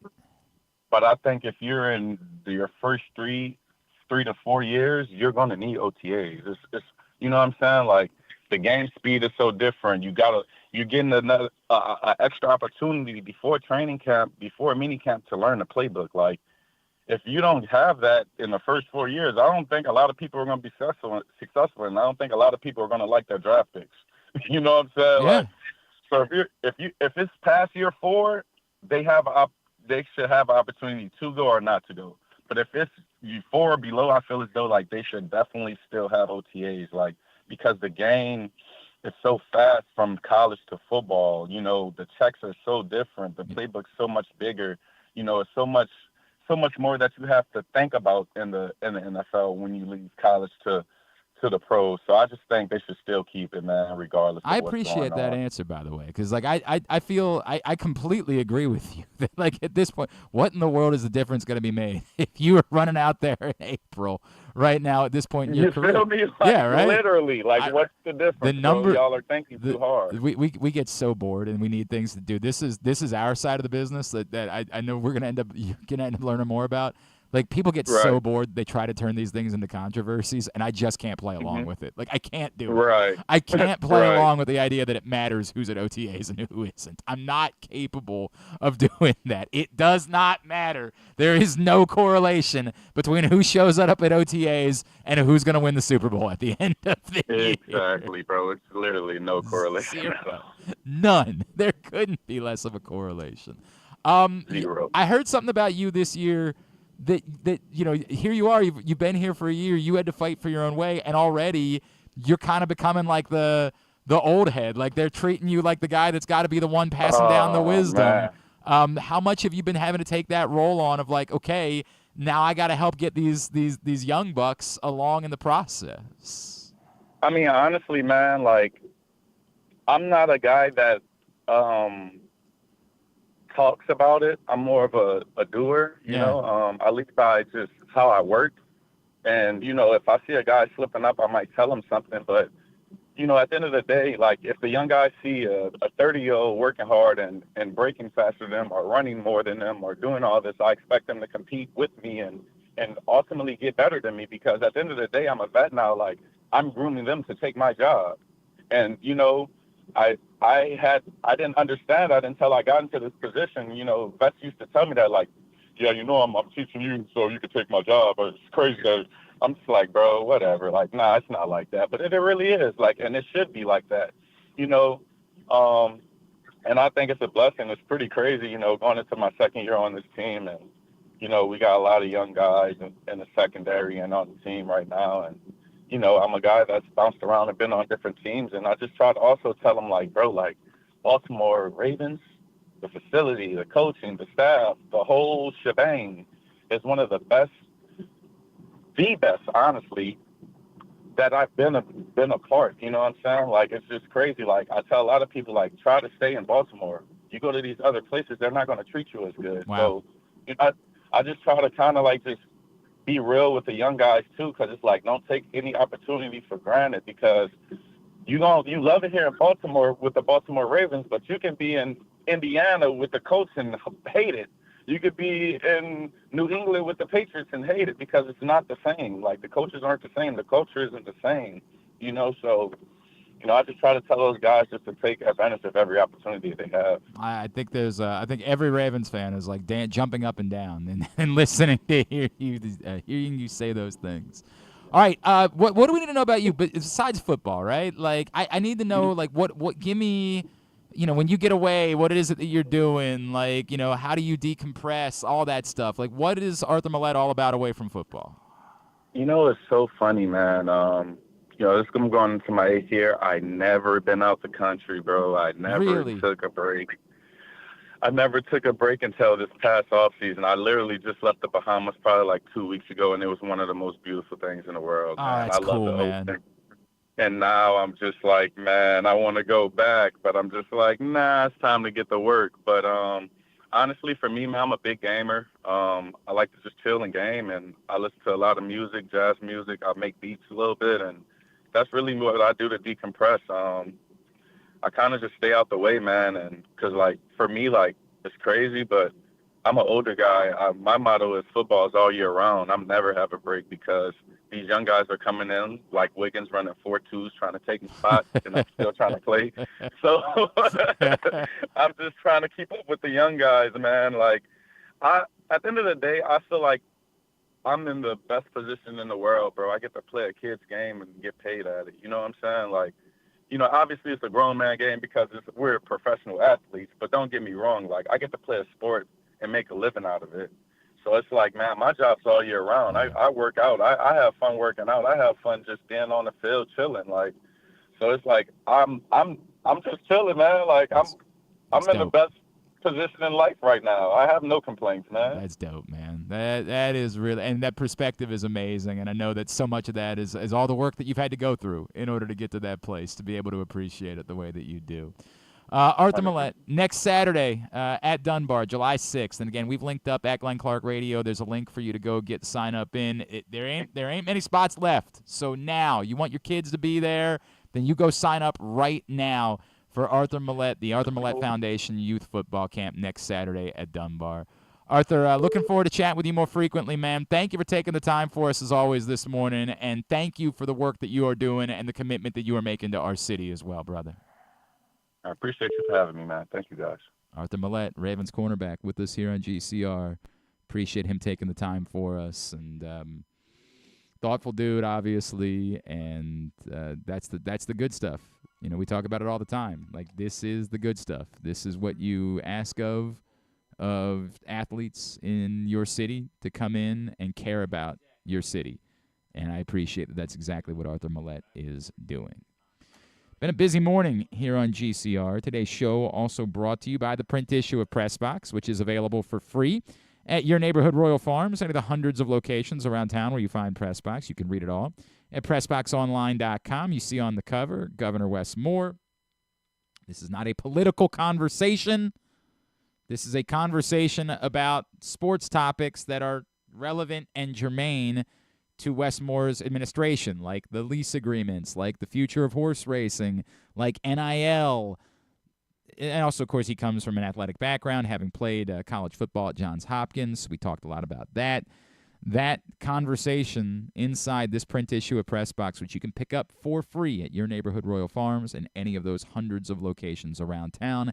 It is also our annual travel issue of Press Box with sports tourism opportunities for you and your family to take advantage of all summer long.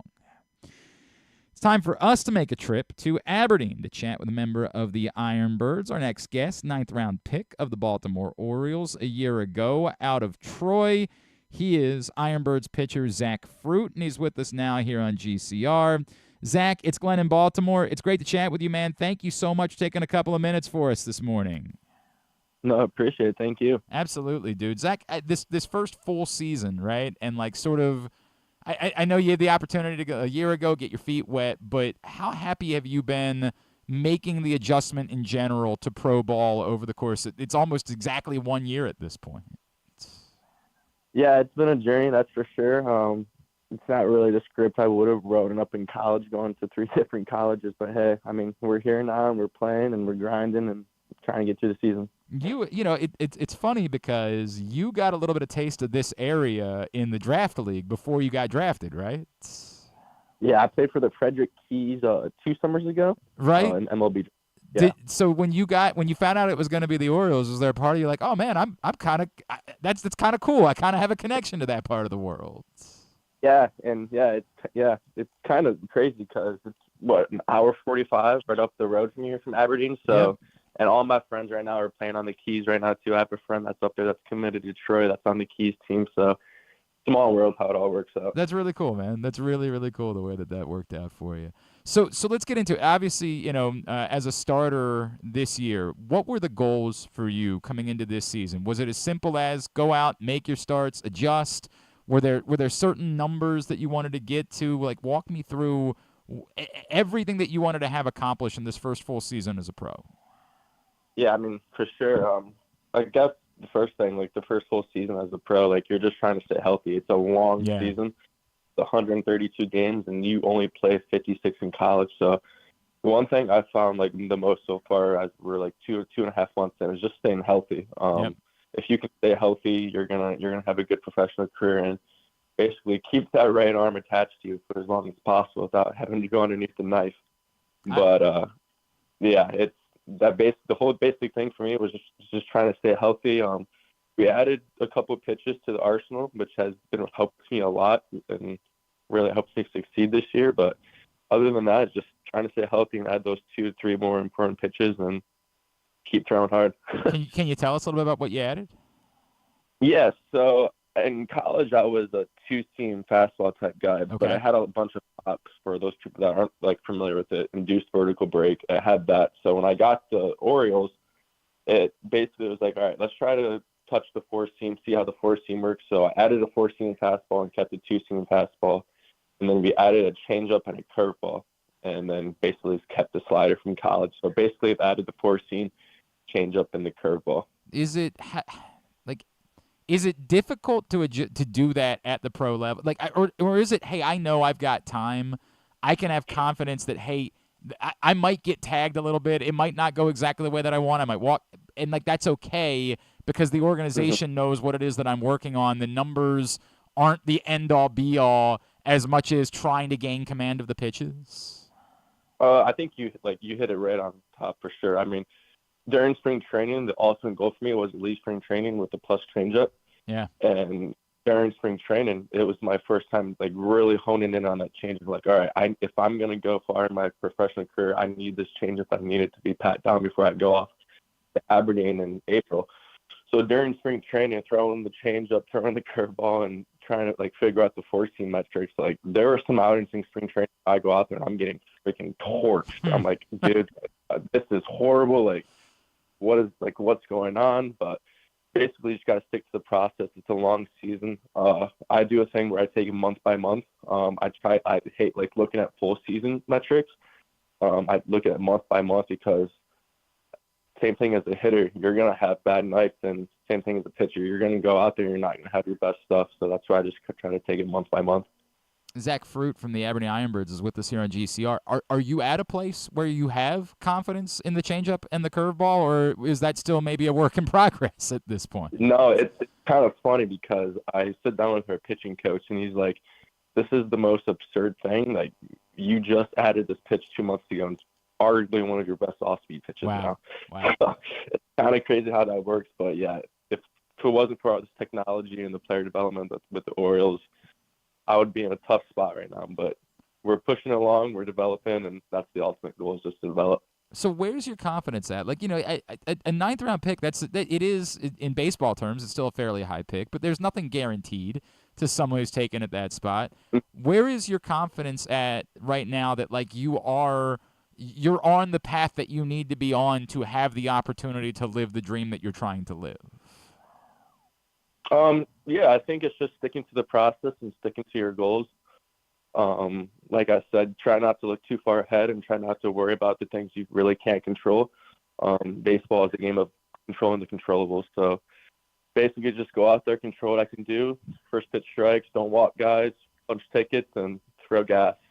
So control the controllables, and everything else from there will pick up the confidence. So I think about Michigan. I think about, and of course you're from Ypsilanti and did end up at Eastern Michigan for a little bit, as you pointed out on your college tour that you were doing. But I think about Michigan and I think like football and hockey, right? Like those are the things that come to mind for me at first. What was it always baseball for you? Did you always know? And how many months out of the year are you even able to work on baseball when you're living in Michigan? Yeah, I mean, I've always been basically my family's been a baseball family my entire life. But yeah, I mean, I dabbled in the basketball and stuff like that in high school, but I strictly went only baseball my junior year of high school, and from there on out, I was strictly baseball. What was it? What led you to baseball? Why did you have such a love? Kind of really just fell in it, but like I said, like it's a game of failure, and you're gonna succeed 3 times out of 10. So I think it's like the mental game for me. Just really trying to not worry. I think it really prepares you for life. If that's one thing I can try to like push the kids is like baseball is a game of failure. It's going to prepare you for life, whether that's in the real world, in school, or fortunate enough for baseball for a long time. I have to ask this question. If you don't even know who this person is, then I will not be offended. But there's an Orioles legend who's also an Eastern Michigan legend. I don't know if you ever at any point came across Chris Hoyles in your life, did you? I did not. Okay, no. All right. That would have been really cool and would have made for a great story. But I'm not like that's random. There's no reasonable reason for me to have expected that to have been the case. Zach, so tell me about yourself away from like baseball. Then, like when you guys have a Monday, an off day, anything like that. What is it that you do to decompress? To just to reset? What is life like away from baseball for you? I mean, yeah, we play 6 nights out of the week, so like it's a busy schedule. So like I was given advice. I talked to some pro guys over this off season, and the one thing I took away from them was take your off days and absolutely do nothing, because it's a long season. Your body's gonna hurt come the dog days of July and August. So take those off days, relax. So I found myself just going to the grocery store, getting some food, and coming back and just hopping on the sticks and playing some video games for a while and just let it break. What do you play? Big Call of Duty guy. Okay. What's all right, this is always, whenever I talk to somebody who's playing Call of Duty, this is the immediate follow-up question. What is the most consecutive hours that you've ever found yourself, like, looking up and being like, oh, my God, am I still playing? It's been 9 hours. Like, what's the longest you think you've ever consecutively played Call of Duty? In pro ball in college, really not that long. But I mean, I used to be in it back in the heyday. Like, when I was like 12, 13 years old. I mean, when I'm from Michigan, so when you'd get those snow day calls. That's a good point. You have all the friends, and you're like, all right, let's hop on. And you're on there. It's like 4 or 5 in the morning. So. And you're telling me that still doesn't ever happen in like the off season, where the boys are just like, come on, man, let's do it, let's go, for all time's sake. Once in a while, yeah, you'll get that one night out of the month where everybody's bored and they're like, all right, Fortnite, Xbox, anybody? Right. You're like, that does sound kind of great. maybe for all time's sake, I'll hop on. I'll give that a shot. The Ironbirds are at home this weekend taking on Brooklyn. Some of the events include Broadway at the Ballpark, post-game fireworks, Margaritaville night on Saturday, as well as Family Fun Day and Crab Feast Day on Sunday. Take advantage of a great opportunity to get out and see the Ironbirds this weekend. Zach, I bring this up. I know that you guys don't have it at that level, but it looks more and more like the challenge system is coming to almost all levels of baseball, right? Like AAA is using it across, and everybody assumes it's coming to the big leagues. As a pitcher, is that something that you're excited about, like getting to that point where the challenge system is going to exist? I've heard from a lot of pitchers that kind of like the idea of being able to manipulate, certain umpire strike zones. Where are you? I think some people still want it to be fully automated balls and strikes at every level moving forward. Where are you at with the future of balls and strikes? It's kind of funny you asked this, because we were literally having this conversation last night in the dugout.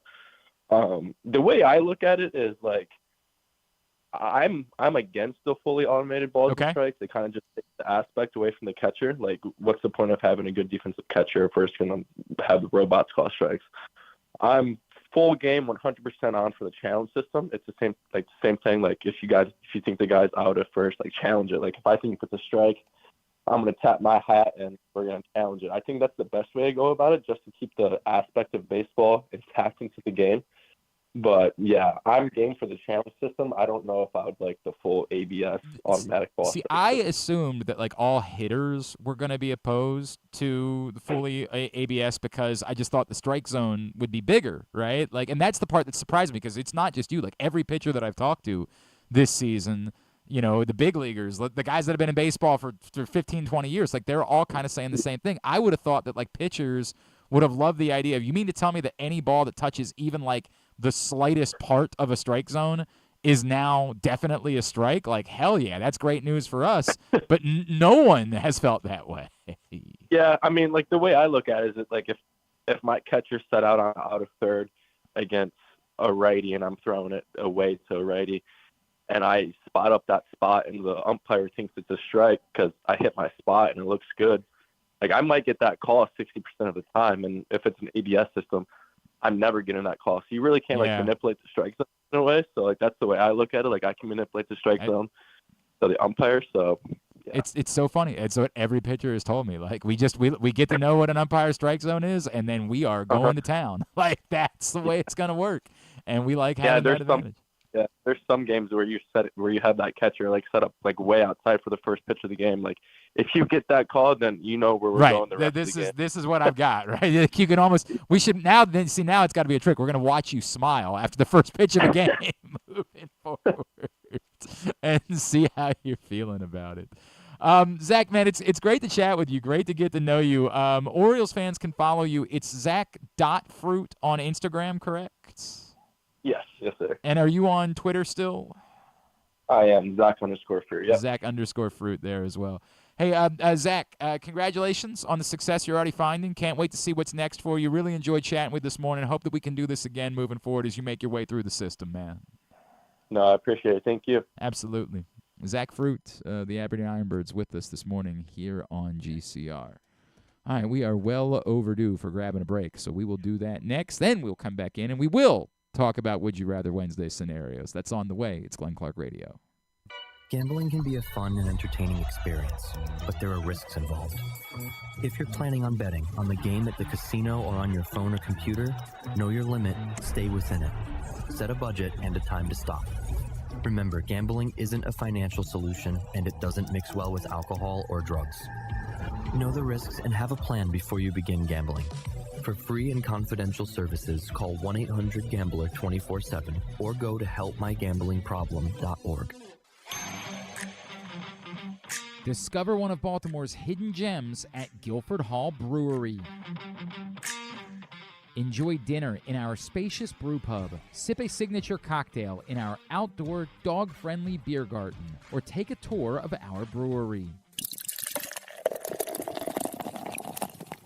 Discover your new favorite local craft beer. From crisp lagers to hoppy ales, there's something for everyone to enjoy. Pair your brew with delicious appetizers and entrees. There are options for the whole family, but you have to try our fan-favorite giant pretzel. Guilford Hall Brewery, where every sip is a celebration. Visit us online at guilfordhall.com. Make the most out of every day in your Toyota RAV4. Available in hybrid or gas-only models. A RAV4 can get you where you want to go in style. Check out buyatoyota.com for deals on new RAV4s from your local Toyota dealer today. The drug scene in Maryland is changing. Fentanyl and xylazine are being added to street drugs, and you may not even know it. Xylazine is not even intended for humans, and fentanyl is an opioid 50 times stronger than heroin and contributed to over 80% of overdose deaths in our state. Anyone who uses drugs, even occasionally, is at risk of overdose. To learn more, visit stopoverdose.maryland.gov or call or text 988. The votes were all counted, and the results are official.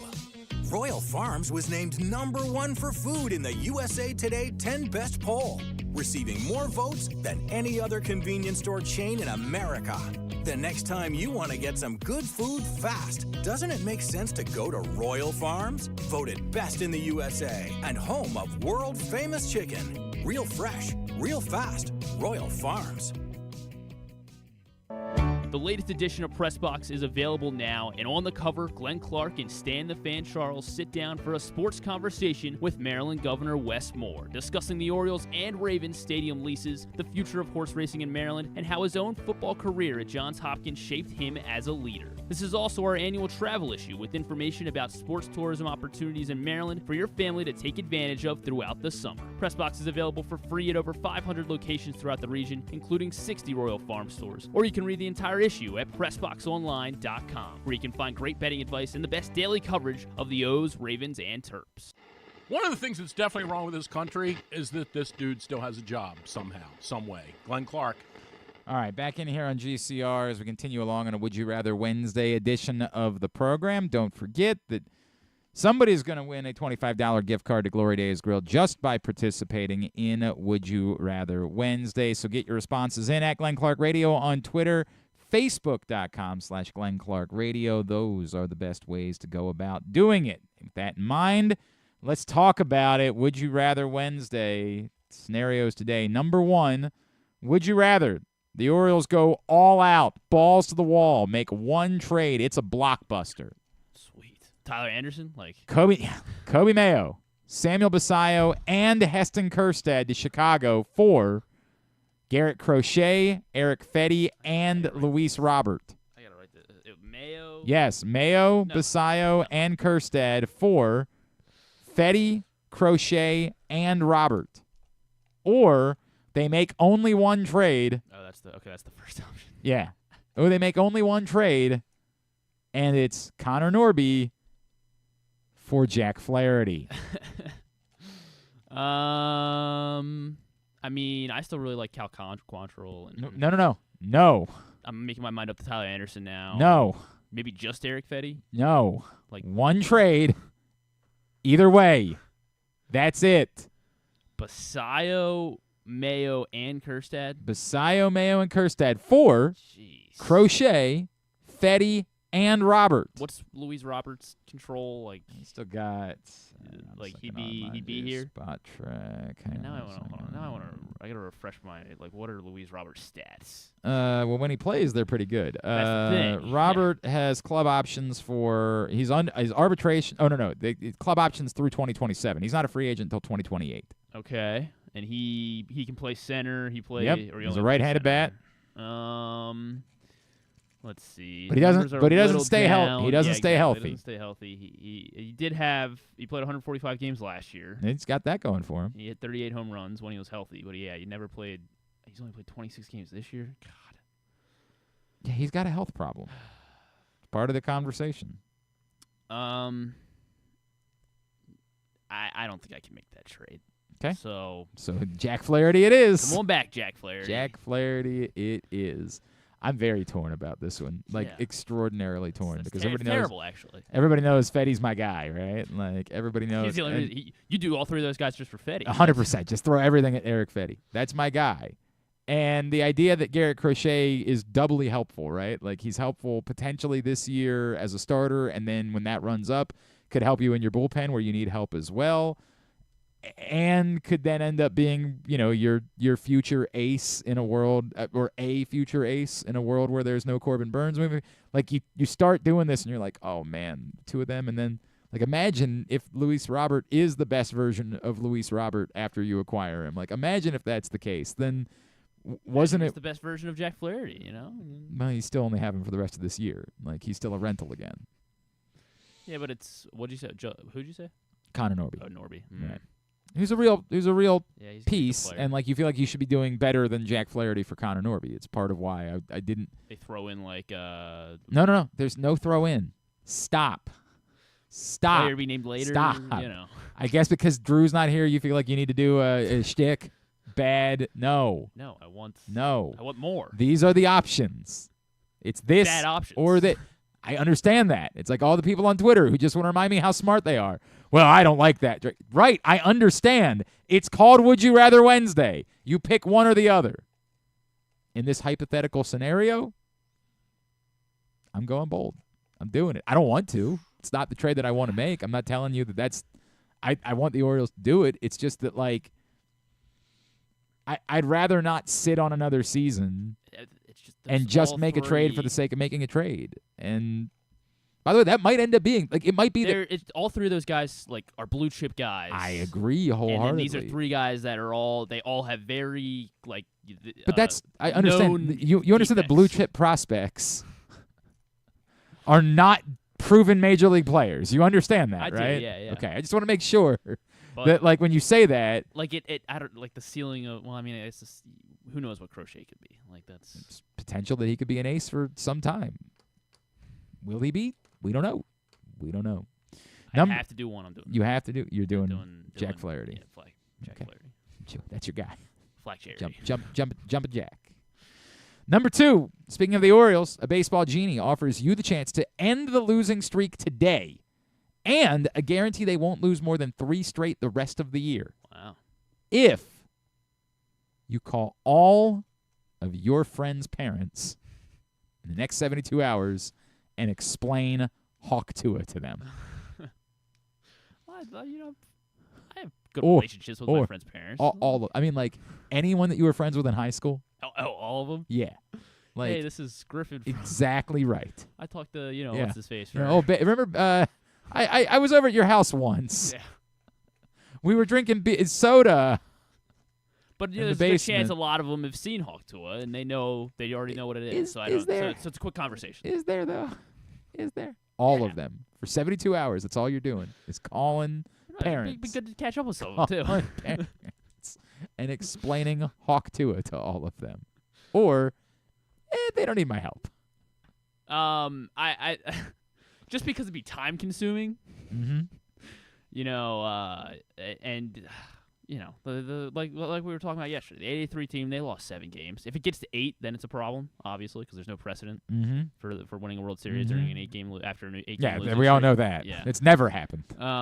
So I mean, I don't think they need my help. Okay. I wouldn't have I'm not, you know, if they could guarantee, if Baseball Genie would guarantee me a little bit more, I think here's the I'd deal. be willing to do what it. Griffin's really saying is if you're someone whose parents have asked, "What's Hawk Tua?" he'll make the call for you. Well, as long He as is the Orioles don't never lose another he's game. volunteering today. Just hit him up at Griffin_Bass, and he will call your parents, and he will let them know what Hawk Tua is. I mean, yeah. He'll explain it. He'll guarantee me the Orioles win. I tell you what. Why don't we 2 or 3 Why don't we act out a scenario? I'll be your friend's dad. You call me. Okay. All right. All right. Let's all right. I guess I'll call Mr. Ryan. I guess. Ring. I know him pretty well. Okay. I'll be Mr. Ryan. He'd enjoy this conversation. Ring. Hello. Hey, Mr. Ryan. It's Griffin. Griffin. Yeah. Yeah. You did. Griffin who? You know, Griffin Bass. Are you trying to sell me something? I'll probably be over your house this What Saturday. are you trying to sell me? No, I'm not selling anything. You know this. I don't understand. I wouldn't try to get one over on you. Why are you calling me? Well, so I've been offered a proposition. You know, I don't need any insurance. No. I'm good. No. This is. So anyway, you know the Orioles. Okay then. Yeah. They. What does that have to do? What? They've been struggling. So if I talk to you, what is this? What? They'll stop losing. No. You don't get to explain why you're doing it. No, I just got to. You just have to get to the. Wait. Yeah, you have to ask. Hey, do you know about this internet meme? Wait, Mr. Ryan, you know what I'm talking about? You know what's going. Get the. Come on, try it again. All right. So the reason I'm calling is because I want to make. Can I be honest with you? You're my least favorite of all of his friends. I know that's not true. I gotta be honest with you. I know that with you're you. yanking my chain right now. You're really 100%. I'm kind of sick. You come over here, you eat my food. I drink your beer. Yeah, you true, drink. but... I'm kind of sick of that. If I'm being honest with you, Griffin. Like, how about you get your own beer? How about you get it? I'm gonna make it you up still to doing you. that stupid internet thing? How about you get a job?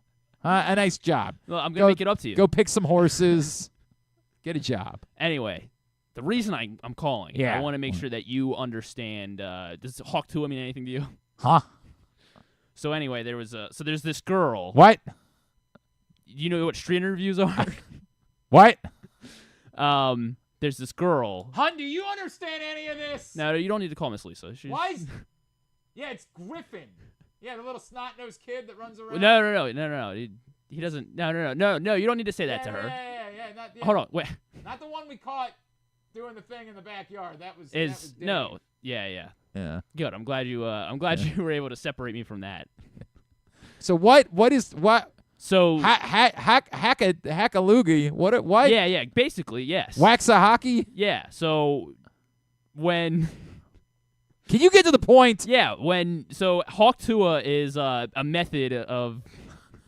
Yeah, it's going well now, huh? Well, I mean, by the time I get to the other ones, it'd be a lot easier. Oh, you will work out all the kinks during all the kinks with during Mr. the call with Ryan Mr. Ryan, and then you'll be fine. No, what is it a method of, Griffin? Is it a method of how to shine your shoes? Are you familiar with oral sex? What? Yeah, exactly. What? And so, anyway, there was a girl on the internet. Why are you calling me about this? Because I want the Orioles to stop losing. What kind of creep are you? What kind of weird? Because I want the Orioles to stop losing. I don't want you hanging around with this boy anymore. I'll see you on Saturday for the fights, okay? Didn't go well, Griffin. Well, I mean, I think he understands. It didn't go well. I don't think he understands anything. One down. I think he understands anything. I don't think this went well. I'm gonna pass. No, well, Mr. Ryan's way more down to earth. Then you're leading on. He would totally get it. See how that goes. Number 3, would you rather? What are you picking? Like, what is everyone else picking? I'm not. Hang on a second. Let's see. Let me go back. I mean, I think from hang on a second. Just the sheer number of calls from Ivan. I'll call my friend's parents. Their reactions would be entertaining.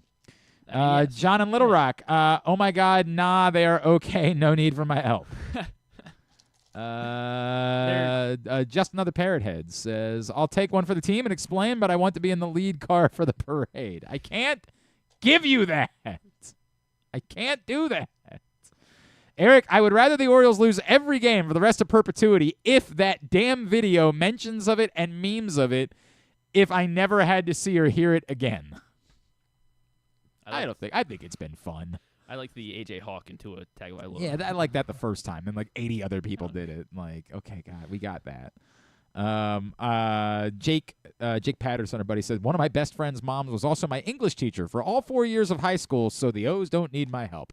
Yeah, that would be a different level of uncomfortable. Mom's was my math teacher for 2 Yeah, years. you ready to call your math teacher?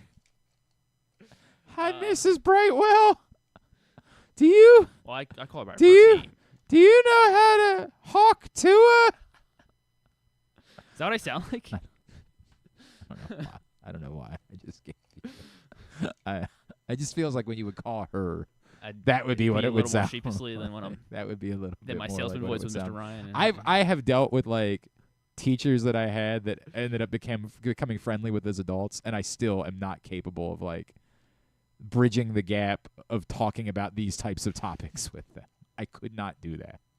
I went out drinking when I was in college with a group of the young teachers from my high school, and I like remember there being a very uncomfortable moment where one of them said like, "Hey, you can come back and crash it at my house," and I was like, "No, you're a teacher.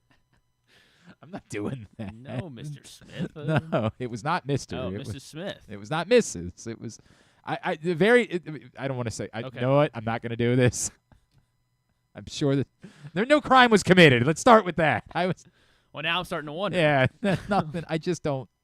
I don't need this. This is your scenario. This is. Yeah, I understand that, but like I'm still uncomfortable with the idea of like teachers from when I was in school being fellow adults. I'm told that like if you take a job as a teacher, like if then you it's allowed. then like it doesn't feel that way. Like they do really quickly become your colleagues, and you don't. Or if you work at the school, then like it doesn't feel that way anymore. But for the rest of us, like we never move past that. Like that's who they are. I love Mr. Radcliffe. Had a very significant impact on my life. My high school math teacher. He has been a guest on the show. He has been a regular listener. He helps us out with our charity endeavors every year. One of my favorite human beings alive. But I don't think I would want to talk to him about Hawk Tua. I think, and I'm sure that, like, as I know Mr. Radcliffe, he's probably aware. He doesn't need me to explain it to him. I've been friends with Mr. Radcliffe for 20 years. I still call him Mr. Radcliffe. I can't call him Brian. He'll say that to me. Like, you can just call me Brian. No, I can't. You're Mr. Radcliffe. That's who you are. And you're going to say, dude, that maybe this is a reflection on you, but I'm telling you, that's not weird. I've talked to a lot of people about it. I am not on my own on this one. Like, for many of us, it's just the way that it works. Like, they're teachers. They'll always be that way. There's no changing it whatsoever. Sorry. God bless you. There was a lady that my parents were friends with that was a teacher at the school, and I'm telling you, like, she was in our house. And I still can't. My friends' moms who were teachers can't do it. Still, they're Miss Sacra. They're Miss, like, that's none of that. Mr. Boyer. There's no first name. None of it. There's no none of it. None of it. None of it.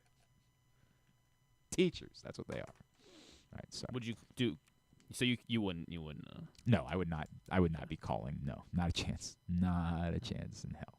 And number 3, would you rather spend as long? You figured it out. You would figure it out. What? A simple way to explain it. No.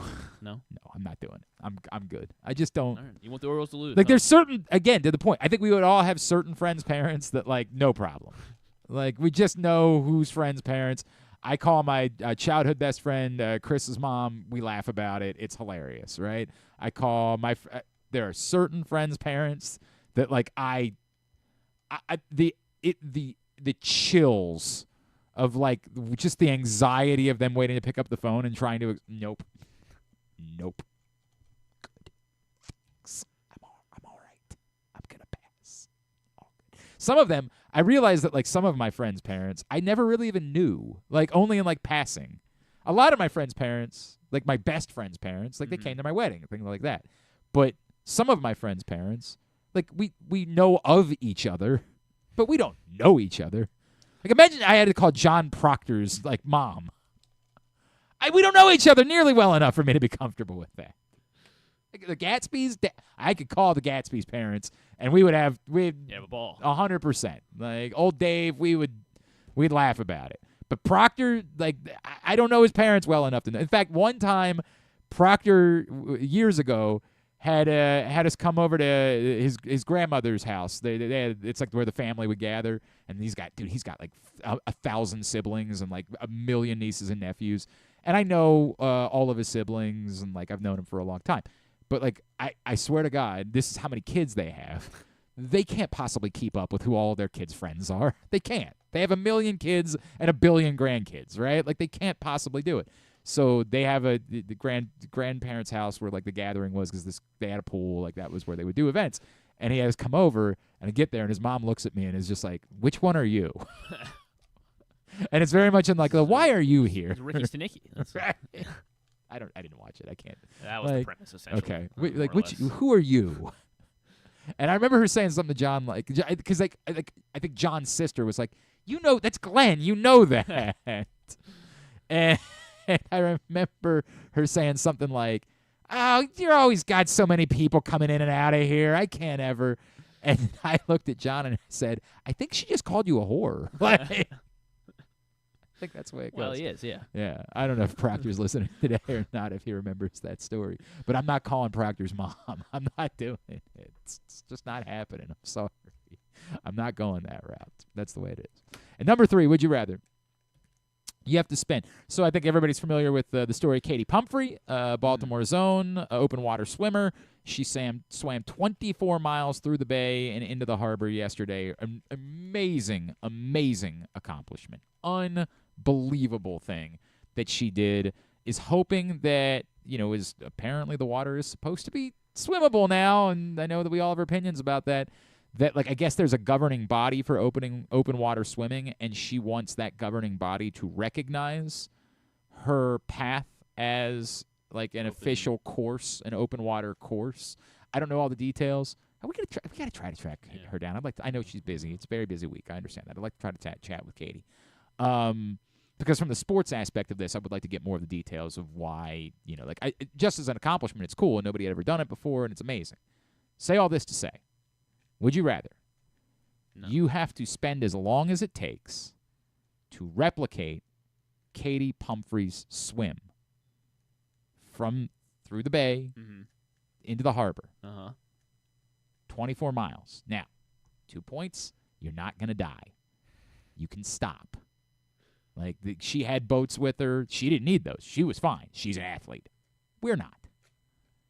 If you have to stop and pause, you can stop and pause and rest, but then you got to get back to work. Drink of water and you can do whatever you need to do. Yeah. You can come out of the water for a minute, but however long it takes, you have to finish the swim, or however long it would take you to do that.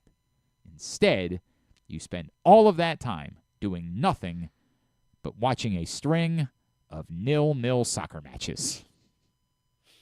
Which I bring up in part because yesterday afternoon, Griffin and I were watching the early matches yesterday, and they were exhilarating. Yeah. And then the late window sucked. 0-0 in both of the late window matches. Did the Copa games, were they the same? Did they both? I did not watch any of the Copa games. I did not watch the Copa last night. I'm sorry. I was watching the Orioles. I think one of them. Canada did win 1-0, and Argentina won. Okay. So more good news for your boy is now stretching out. I'm getting a little distance on the rest of the group at this point. Your boy's sitting at the top of the table with 21 points. Rigged. Nick Kelly's at 18, so I'm not really getting that much distance. Proctor's at 15, so is Ryan Schell. Then Griffin and Kyle sitting at 12 points. Jeremy Kahn at 11. Could you imagine if Jeremy Kahn loses this? 2. Have you gotten an update on that, by the way? Have you gotten an update? No. You need to take control of this. Okay.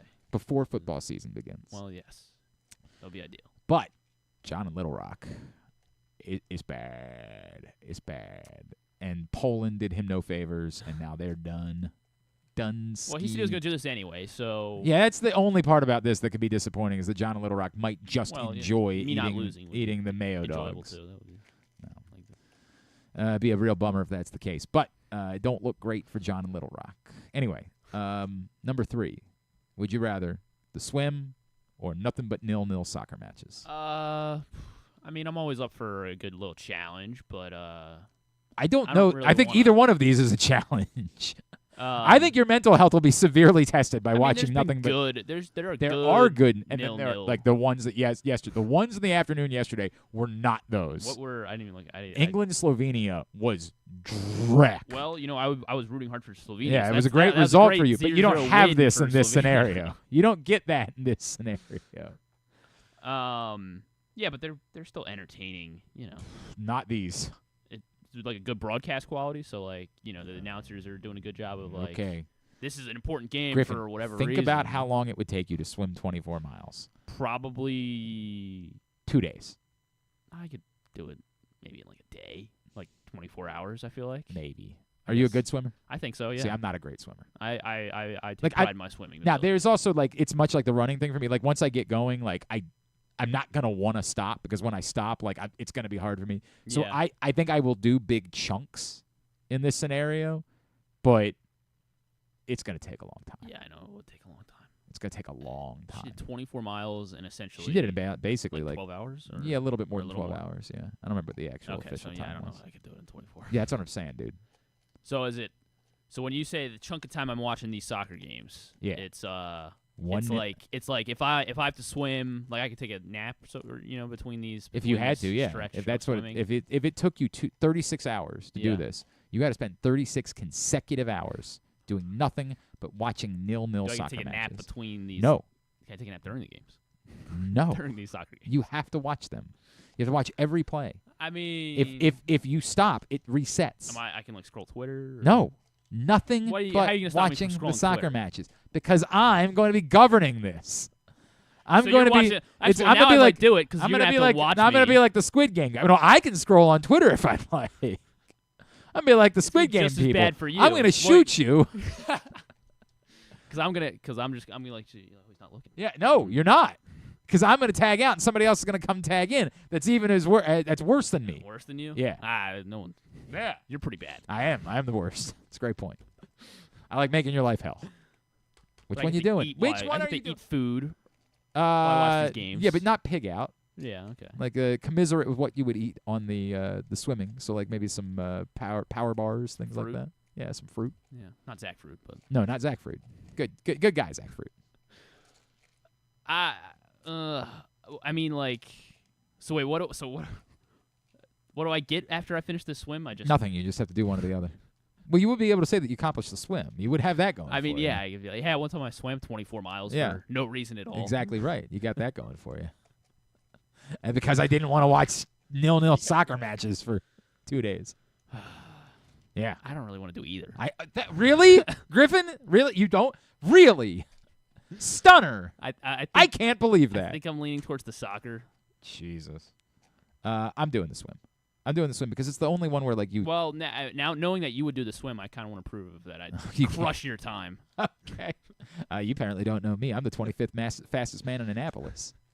Yeah, that's on land. Really? That's really bothered Kyle every time I would post a number in one of these races. I'd come back and be like, look, man, I don't know what to tell you. I'm the 40th fastest man in Baltimore. And he'd be like, no, you're not. Not everybody ran in the race. He would get really offended by me saying that. I'd be like, dude, did you run? Like, if you didn't run, you don't get to say S. I'm the 25th fastest man in Annapolis. Like, what, in your age bracket? I'd be like, right, they don't Good point. They don't have me run against 60-year-olds. You're right. But I am amongst other adult males. I'm pretty sure that's the fastest bracket. Not to say there weren't plenty of women that beat me. They did. 100%. But like in the whatever it was, 25 to 40 or whatever my grouping was, I was the 25th fastest man in Annapolis. It's not bad, actually. Oh, it was stunning.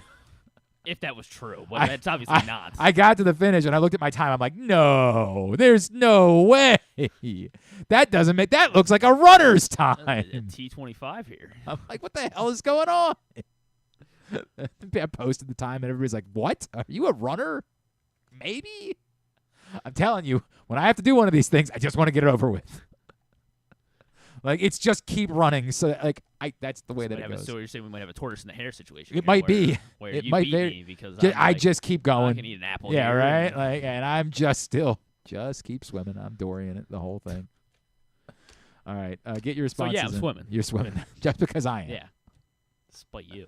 It's one of those things where, like, when I tell somebody, they're like, somebody will be talking about running, and I'll be like, yeah, I actually ran in some event. They'd like look at me like, you did? Like, yeah, I don't know. I'm the 25th fastest guy in Annapolis. What? Confuses me too, man. That was only a 10K. It wasn't a marathon or a half marathon. But yeah, it was the farthest that I've ever run. I'm like, what am I doing? This is bizarre. Get your responses in at Glenn Clark Radio on Twitter, Facebook.com/Glenn Clark Radio. Someone will get that $25 gift card to Glory Days Grill. County Sports Zone will be churning out content all summer long. Just because high school sports season has ended doesn't mean that there isn't news. There aren't football previews. You can find it all at countysports.zone, proudly sponsored by your local Toyota dealer and buyatoyota.com. Come back in, get a tidbit and tubular to wrap it up. Glenn Clark Radio. Whether your focus is luxury and comfort, convenience and technologically advanced connectivity, or sporty performance and aggressive styling, we've got the perfect Highlander for you. Check out buyatoyota.com for deals on new Highlanders from your local Toyota dealer today. The ultimate fan experience awaits you at Sports and Social Maryland. See how we're raising the sports bar with our massive 100-foot media wall featuring 40 HD TVs and a 47-foot big screen. Bet on your favorite teams and this year's biggest events at the FanDuel Sportsbook while enjoying your favorite beers and cocktails, plus our delicious takes on bar food classics. Visit Sports and Social at Live Casino and Hotel Maryland at Arundel Mills. Must be 21. Gambling problem? Call 1-800-GAMBLER. Discover one of Baltimore's hidden gems at Guilford Hall Brewery. Enjoy dinner in our spacious brew pub, sip a signature cocktail in our outdoor dog-friendly beer garden, or take a tour of our brewery.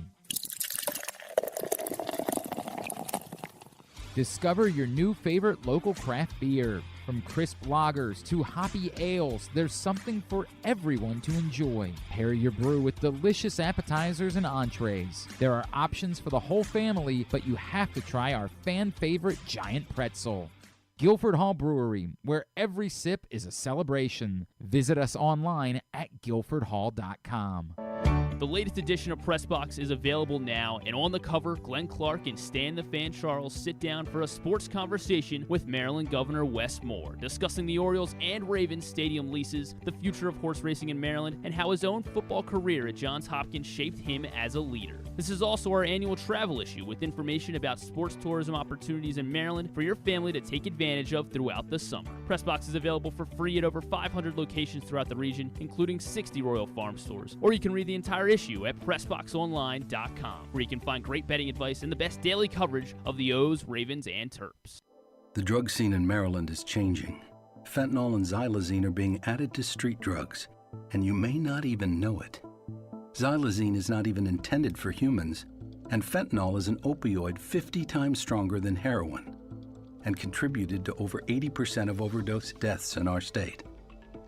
Anyone who uses drugs, even occasionally, is at risk of overdose. To learn more, visit stopoverdose.maryland.gov or call or text 988. The days are getting hotter, and so are your Baltimore Orioles. Hi, I'm Paul Valley, and you can join me and Ryan Blake on the Bat-Around every Saturday at 10 a.m. as the Orioles march towards another postseason berth. With a Cy Young candidate in the rotation and multiple MVP candidates in the lineup, this might be the most well-equipped Orioles team to end a decades-long World Series drought. From the Midsummer Classic to the trade deadline and beyond, Ryan and I will be with you through the dog days of summer and into those crisp fall nights. So tune into the Bat-Around every Saturday starting at 10 a.m. right here with Pressbox. Contrary to what some people believe, I actually like this guy when he sleeps. Glenn Clark, talking sports. All right, winding down for a Would You Rather Wednesday edition of the program. Get your responses in at Glenn Clark Radio on Twitter, Facebook.com/Glenn Clark Radio. And don't forget the Live Casino and Hotel Maryland is the home of Sports and Social, which is always the best place to watch all of the big events. Soccer right now, an Olympiad coming up, All-Star Game, Home Run Derby, all those things. plus all of the fights all summer long, including this Saturday night, UFC 303. Always in the FanDuel Sportsbook at Live, or Sports and Social, where the FanDuel Sportsbook is at Live Casino and Hotel. The best place with the giant media wall, great food and drink specials, and just an unmatched atmosphere where you have an entire crowd living and dying on every moment. And don't forget that Live Casino Rewards members have the opportunity to earn discounts on cash and credit purchases at the casino. Join the Live Casino Rewards Club online or in person at Live today. See complete details at livecasinohotel.com. I think we've covered everything. I think it's time for us to go ahead and get a tidbit. Have you ever thought of taking a cruise to these wonderful destinations with sunny skies and beautiful beaches? Well, wait no longer. We're ready for you to cruise from the Cruise Maryland Terminal. Have a little phrase that you can go from baggage to margarita in about 15 minutes. Choose fun with an array of destinations, onboard activities, entertainment, and world-class cuisine. Contact your travel agent and book your cruise today. Let your adventure begin. There is So a I was trying to place figure out when where tradition. Julio Teheran is scheduled to pitch again for Norfolk, and there is not a good place to go about seeing probable pitchers for the next couple of days. They're pitching. They're playing tonight against Charlotte, and Brandon Young is starting that game for Norfolk. So I don't know when Julio Teheran is pitching again, but he's got back-to-back good starts. I just don't think it can be that much longer before he's making a start When in did he pitch Baltimore. last? Did you see that? It was the 21st, so Okay. it seemed like if it's not tonight, it's got to be tomorrow, right? Like, it would just seem that way. I don't know. We'll see. Anyway, what you got? So from Sarah Lang's yesterday, Gunnar homered again, and he has now the second most home runs as a shortstop in his team's first 79 games of a season. Can you name the two shortstops? Alex Rodriguez. With more. Yes, Alex Rodriguez. What year? I don't know. What year? 1998. Okay. 26 home runs in the first 79 games as a shortstop. But it's not. And then there was one other player that also had 26. And you mean in their team's first, or like in their own first? In their first, yeah. In their first number of games as a shortstop. Or sorry, no, yeah, team's first. Sorry, Team's first. Yes, That's what I'm trying to, because it's a big difference. Like in one scenario, you have to be a rookie. In the other scenario, you have to, and that's why I guess it wouldn't have worked for Gunnar. So I should have known that the answer was. Anyway, the moral of the story is the other one is Cal Ripken. Not Cal Ripken. Ernie Banks. Ernie Banks, correct. Those are the only two with more at this point in the season than Gunnar. So It's great company. Pretty good. Yeah. Let's do. So I would like for them to win a game. From Stathead, real quick. His board is very lonely. It's a very lonely board. Stathead pointed out that obviously with the NBA draft tonight. Yes. Obviously, everybody's very excited about it. There are 5 schools that have had 8 top 10 draft picks since 2000. 8 top 10 draft picks since 2000. 5 schools. Yes. Which schools? Exactly 8 or 8 or more? 8 or more. 8 or more. Duke. Duke has the most. They've had 18 top 10 picks. They're not due for one this year, are they? North Carolina. No, North Carolina. Okay. Let's try. Carolina has the 3rd most first-round picks ever, though. 3rd most first-round picks ever. Let's try Kansas. Kansas? No, not since 2000. All right, I should have said Kentucky to start. I don't know why I didn't say Kentucky would be number 2, yes. Yeah. Kentucky also most first-round picks ever as well. I don't know why I didn't. They've had 13 top 10 since 2000. How about... I should write that down. UConn. UConn is on the list. Looking to add another. I guess probably will add another tonight. Yeah. They've had 8 top 10 picks. Obviously, Cam Spencer. That's the one that's going to be added. Everybody knows that. Donovan Klingen's going to go very early. All right, so I need 2 more. Correct. How about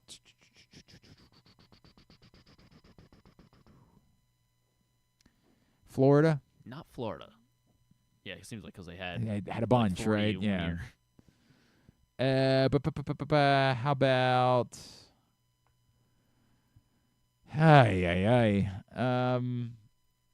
I'm just guessing, so I just need to get to the guessing. How about Arizona? Arizona, correct. They've had 9 top 10.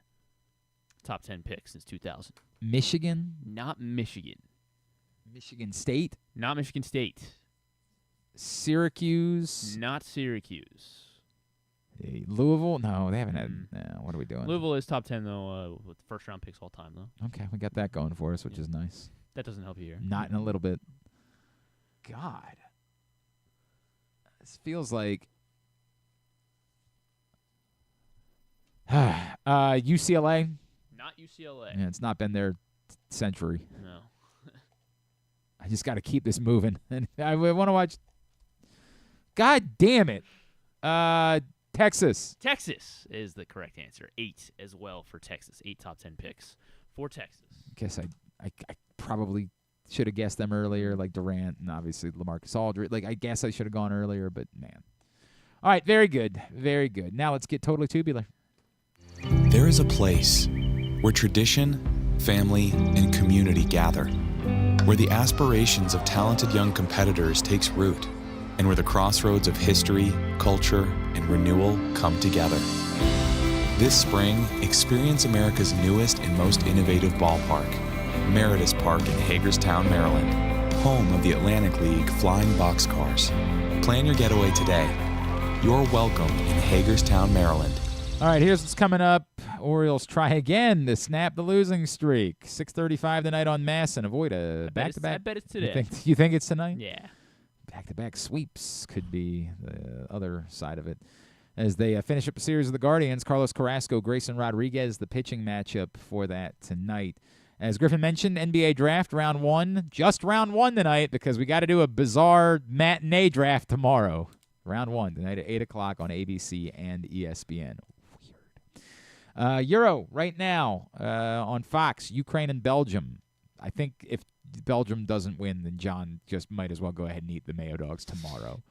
Right now on Fox Sports 1, Slovakia and Romania as well. Scoreless in Ukraine, Belgium. I don't know what's going on in the other one. Georgia, Portugal at 3. Scoreless as well. Scoreless as well. Georgia, Portugal at 3 on Fox. Czechia, Turkey at 3 on FS1. I got the Bulldogs. Yeah, you like their chances tonight. Copa tonight, Ecuador, Jamaica at 6 o'clock. Venezuela, Mexico at 9. Another chance for your boy to get some points. Masson 2, Nationals, Padres at 4:10. MLB Network, Phillies, Tigers at 1. Rockies, Astros at 4. Yankees, Mets at 7. Twins, Diamondbacks at 11. Free game on MLB TV is Dodgers, White Sox at 8:10. ESPN Plus is Blue Jays, Red Sox at 7:10. TBS tonight for AW Dynamite at 8. Non-sports. Master Chef and not a whole lot. Yeah, Kevin Costner's gonna be on Fallon. When's that thing? Is that this week? It's got to be this weekend. Okay. Maybe it's not. Yeah, it's got to be this weekend. All right. I'm pretty sure. Horizon. I feel like there's something else significant coming out this week too, but I don't remember. Is it the Dakota Johnson? What's his face one? Sean Penn. Driving around in the car. Maybe. Martin Short, obviously. Selena Gomez as well. So what I'm starting to think now, this has to be. Oh, no, it's A Quiet Place is this weekend. Oh yeah. Okay. Yes. A Quiet Place. And then Land of Women is a new series on Apple TV, Apple TV Plus. It has yes, Horizon is this weekend.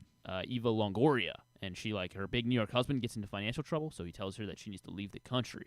So she goes back to her native Spain and meets some guy, and that's and her sister, or not her sister, her mom. I don't know, it doesn't look any good. Okay, thanks for sharing.